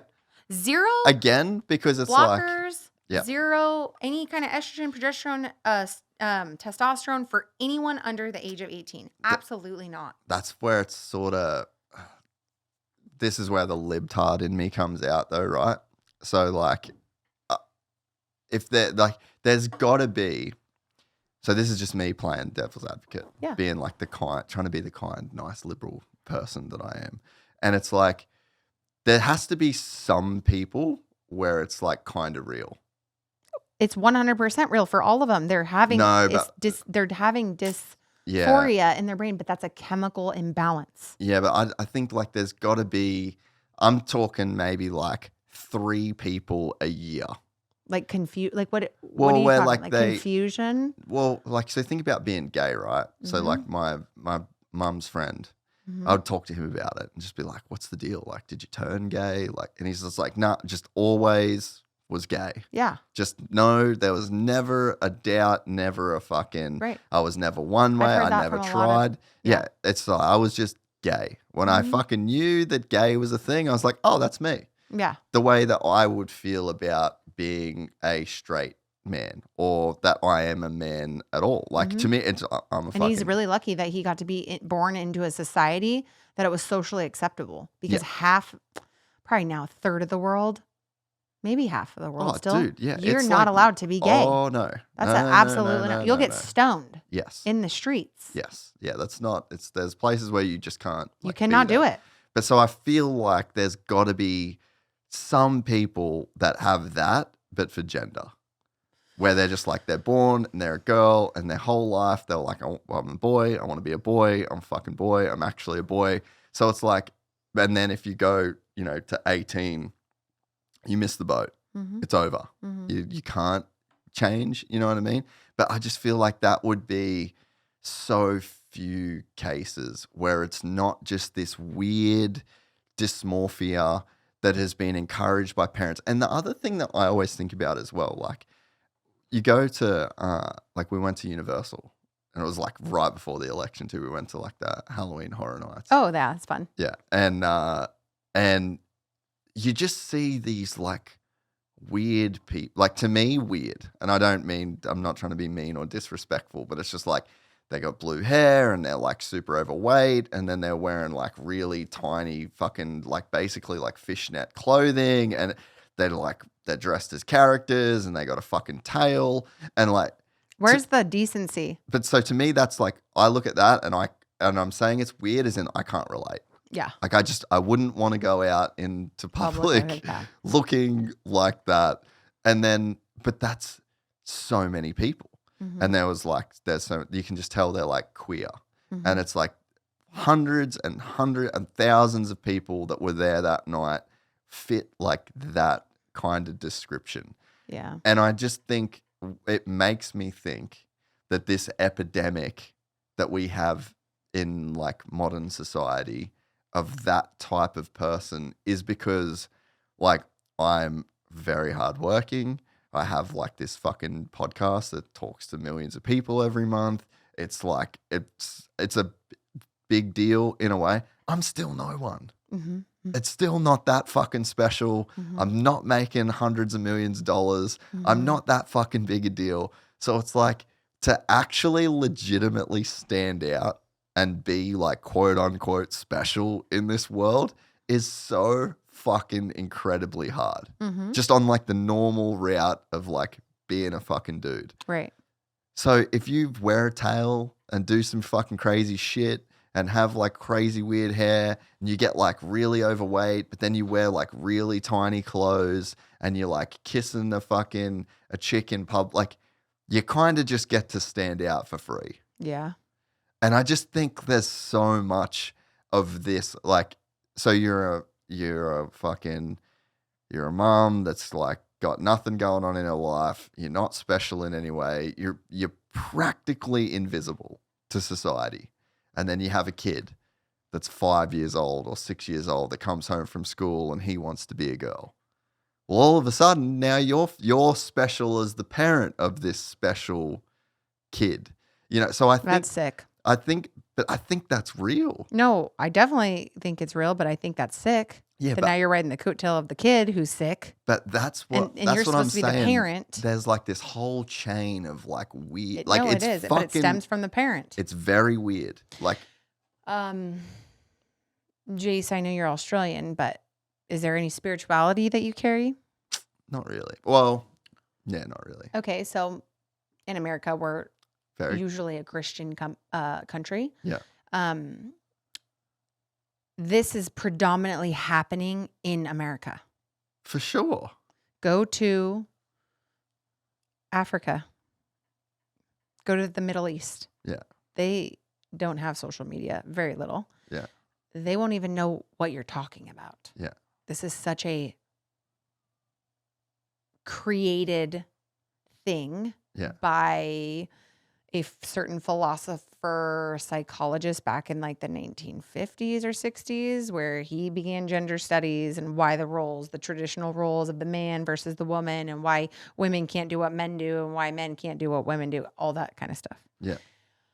I do believe that a lot of it is put into our society by evil, honestly. I think like if you believe in good and evil, I do think it's like evil spirits, like full blown getting into to ruin people. I do believe in that. Yeah. You know? Well, I think that there's an element like, so you're right. Like this doesn't happen in other places. This happens in like, I mean, there's a bit of it in Australia, honestly. Yeah. And you're a Western civilization. yeah, with like we're freedoms very, are. yeah. You know what we are? We're a comfortable civilization with not a lot of real problems. Mm-hmm. So the places that you talked about that don't have any of this have real fucking problems. Day to And day. the dad and the mom are both in the home because the mom traditionally takes care of the home and the children, and the father takes care of the family by providing for and protecting the family. Well, and a lot of places that have a lot of children, the reason why people have children in third, like I actually could never understand this when I was a kid. So I remember like you'd see the ads of starving kids in Africa and shit like that. And as a kid, like this was my naive perspective, was like, why would you have so many kids? If you know you can't afford to feed the kid, don't have fucking kids. But I was so ignorant. Mm-hmm. People that are poor have children because they need the children to fucking work. Otherwise, the family doesn't. That's like all of history. Yeah. That's like the reason why you procreate is because you need children. Like you have the farm, and then you have this. The generation grows up, and then they have like that's how you actually like develop and move through life. In America and in the West, that's not a fucking thing. Yeah. You have a kid, and then you're like, you're pretty good. The kid doesn't have to go and actually work. The kid doesn't. The kid isn't responsible for the food coming in, and that's what kids are responsible for all over the world. You go to kids in Vietnam. Like we went to Vietnam on a motorcycle tour, and we were having dinner. It was the first night we landed. There's a fucking kid. He would have been 6 years old with a bottle of kerosene and a lighter, spitting fire on the street. Yeah, that's how he earns his keep. Yep. That's why there's no fucking kids that are like doing the weird shit because they're outside just fucking doing shit, earning a couple pennies. Yeah. Just so they can eat. The kid probably wasn't wearing shoes either. Yep. And barefoot in the disgusting streets of Vietnam. Yeah. I went and bought the kid a fucking 10-pack of lighters. Oh, you're sweet. I was like, oh, dude, that made his day. He was like, I'm good for the next. I was like, I'm investing in this little motherfucker's business. But they're smart because especially in touristy areas, they're like, that's why they're there. And every kid's working. Yeah. So that's in Mexico, right at the border. Yeah. Americans are so naive to what the rest of the world is. And so that's why I get so frustrated when people say we're the worst country in the world. We're entitled. I'm like, have you traveled the world? I haven't even been to the worst countries. I've only been to subpar countries. Europe is beautiful. I don't like their plumbing. I don't like it. I don't like those little ass beds in those small confined spaces. I like me some space. I like me a big old house. I like my big old cars. Acre of land. Yeah. I don't like my little car, my little peep car. I don't like my being on a train with fucking thousands of people. Yeah, I mean that is kind of cool when you go over there though. Yeah, but for like a couple days. Yeah, touristy. But I always tell people, I'm like, dude, we live in the best country in the world. It's insane. Yes, we have our problems. What are you complaining about it? Stop complaining. Either buy yourself a ticket to a different country so you can go and experience somewhere else. And then you'll end up complaining about that country too. And then you'll probably come back here. Or get to work. And that's the thing is people don't have the drive and the work ethic and the motivation, to get up and move their ass. Yeah. They'd rather sit at home, complain, get fat. And I hate that that's become a thing too. Oh my God, that's so offensive, fat. It's like, if you're fat, you're fat. Like, just call it what it is. Like, let's stop saying overweight person or what, I don't know. There's like a term they've been calling it lately that's like politically correct. But we live in the best country in the world. We 100% do. Yes, every country has this problem. Oh, the country was founded that we stole the land. Every single one. Area was stolen. This has been the test of time. People, tribes, and go back and forth. People are upset that we had slavery. I understand it was sick. That it was so horrible that happened. The tribes stole the other tribes and sold the tribes to the other country to get them on a boat to come here. Well, I'm Scottish. We were slaves. Yes. Everyone was fucking slaves. Yeah. The whole thing was slaves. Yes. And the thing is, the reason why there was slavery is because until the boys in America just basically just figured out the economics and they're like, whoa, we're doing it all wrong. There's like a better way to do this where we can make more money. Like slaves was the economy. Yeah, once you had a slave, you couldn't pay taxes on that slave. They just bought it and then had that person forever. But then they basically figured out like, hey, there's a better, we could have theoretically, we could have a better system without slavery.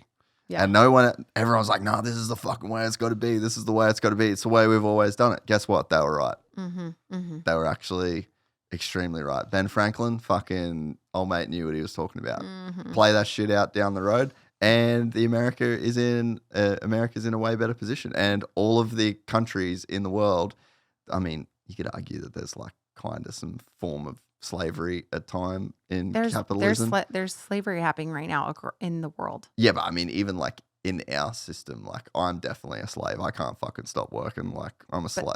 But I'm a free slave. That's You know but what that's I just mean? your mentality. Yeah, the but- hustle nature. Yeah, but it's so. What I'm saying though is that like everyone was slaves, and it's because we thought that was the right way to like have an economy, and then the boys came along and said, you know what? There's a fucking better way. We can make more money by doing it, and they were right.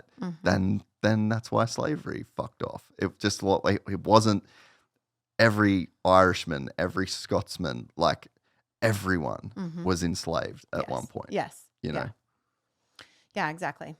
And so I do get very frustrated and I do try to say every single immigrant, which most of We them have all been are. taxi drivers, but I know I'm talking about like right now you would be, if you were a citizen, you'd be considered an immigrant. Yeah. Yeah. Are we all? Yes. My grandfather came here from Sweden, but what I'm saying is the modern day immigrants that just got here from Africa or Afghanistan or whatever country it is that they came from, they waited for years in their home country.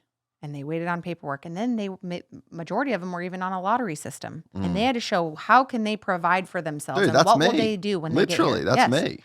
And they did it the right way. And they paid thousands upon thousands upon thousands of dollars. They are all upset about what is happening to America's immigration system right now. How you can just fly into Mexico, pay the cartel $5,000, and boom, you're at the border. And you claim asylum, you get a little ticket. Oh, come see your court date in 2 months from now. We'll see you there. And then they never show. And then boom, you're here. And it's bullshit. Yeah. 100% is bullshit. That is not we are a country of law and order. This is not like Mexico. Mexico is like Wild West, straight up. You don't go down there, you pay off some cops, you're good. Yeah. In America, we can't do that shit. There's law and order, and I think that we really need to get back to that, especially when it comes to the immigration side. Yeah, and in the state of California, like, you have to get back to it with the whole theft thing. Yeah. Stealing anything less than $1,000. Sorry, we can't prosecute them. We won't even send a cop out there for you. It's bullshit. You're ruining businesses, and that's why they're shutting down, and that's why insurance is pulled out of the state. Yeah. So. Yeah. No, I'm with you. Yeah. We did it. I know. I'm sorry. I could go on for hours. No, we're good. I think we're good. You got to get to Vegas. I enjoyed this. Did you have fun? I had so much fun. So good to see you. It was so great to see you It's too. just, I definitely did not anticipate we'd be talking about this kind of stuff. no, we talk about whatever you want. Yeah. You're into it. I like it. Yeah. So I am very heavily into politics. Well, and I think too, when you have a husband that served and like you've, Oh, he's really seen the biggest, yeah, shithole countries. Yeah. He's like, we are 100% the greatest nation. And the funny thing is, Ryan wasn't even into politics. He started noticing a shift in politics when he was on his deployment, and he was 1 month away from going home, and they took away night raids. Obama made their rules of engagement, and they did all their raids at night. That's how they stayed safe and alive. I was going to say, that's kind of like a fucking safety thing, Yes, right? that's why they went out at Way night. harder to shoot somebody in the dark. Yes. So he was like, whoa, what the fuck? Oh, well, Obama changed our rules of engagement. We're not allowed to do raids anymore at nighttime. Wonder why. And so when he came home and the wars were kind of like slowly getting just he was hearing from the other team, like, cause he was either going to go East Coast teams, which is like SEAL Team 6. And it's called a color. You go to the colors. He was either going to do that or he was going to go to Trident Group. Right. And so he was just like, shit, what do I do? What do I do? And then he heard kind of like, all right, like that changed, the ops changed. Okay, well, the ops are getting less and less. He's like, I just had this like crazy ass deployment. Am I satisfied? I kind of am. Yeah, tick the boxes. So I yeah. think I'm going to like try something new. And and so he stayed reserves. He could have always just jumped right back in if he went out for a year or two and didn't like it. His option was to fall back. He had that fallback set up for him that he could just go right back in as a reservist. So anyways. You want to give a shout out to anyone before we go? We have to give a shout out to Duke Gomez. Duke Gomez. I honestly, I don't know if I would have been on your show without him. No, we spoke about it before with Rico. Well, Rico but connected us. It was like, he really got. Yeah. He really so got you it guys going. made that post with Duke talking about me, and it really just fired you up. Yeah. So thanks, Duke. We need more Duke Gomez's in the world. Yeah. He's really out here doing the Lord's work. He's doing the Lord's work. Yeah, he's doing Okay, the I love Lord's him. work. He's like, wow. I'm like, yes, you 23-year-old, you're sane. You got it. You got it figured out, kid. So he's love Duke Gomez. Very, very nice guy too. He's incredible. Yeah. I met him in Nashville the weekend of Supercross. Absolutely amazing. Let's see. I got to give a shout out to my Supercross, the fans, Monster Energy, Jase. I still have you in my phone as Jase Aussie, by the way. I can't believe you still like have when my Rico sent me number. your number, I'm like, holy shit, this guy? He was like, do you know Jase? He's Australian. I'm like, do you have a picture? And then he's like, oh, here's his phone number. And he sends it and I already had it saved. That's I'm like, so funny. Oh my God. And then another funny part as well. So then my producer basically just reaches out to you and he's like, hey, on Instagram. And he's like, hey, I'm Jase. And you were just like, bro, why didn't you just fucking text me? I was like, and he was like, oh yeah, well, I messaged Dianna, and he was oh, like, that's what happened. I was like, it wasn't me messaging you, it was him. Yes, that's hilarious. Yeah. So yeah, shout out to all the fans. Salt and Honey. Where can Salty Honey. Salty Honey. Salty Honey. Sorry. Where can people go to get that? Salty if they got honey. a wife that they want to get some shit for. Yeah, dudes, gets to shopping. Saltyhoney.co. Not .com. .co. Yeah. Saltyhoney.co. And the catch ammo us on company. Instagram. And then, of course, if you want to shop Ryan, Navy SEAL owned and operated. Yeah. Ammo company. CanoeClubUSA.com. And he also deals weapons, but it's very specific. Yeah. Just email in on Canoe Club. So if you need a specific weapon. That's the best. Bye, everybody. Thanks for listening. If you enjoyed this content, please like and subscribe. And to listen to the full 3-hour podcast, search Gypsy Tales in your favorite podcast platform or click the link in the description below. Gypsy Gang.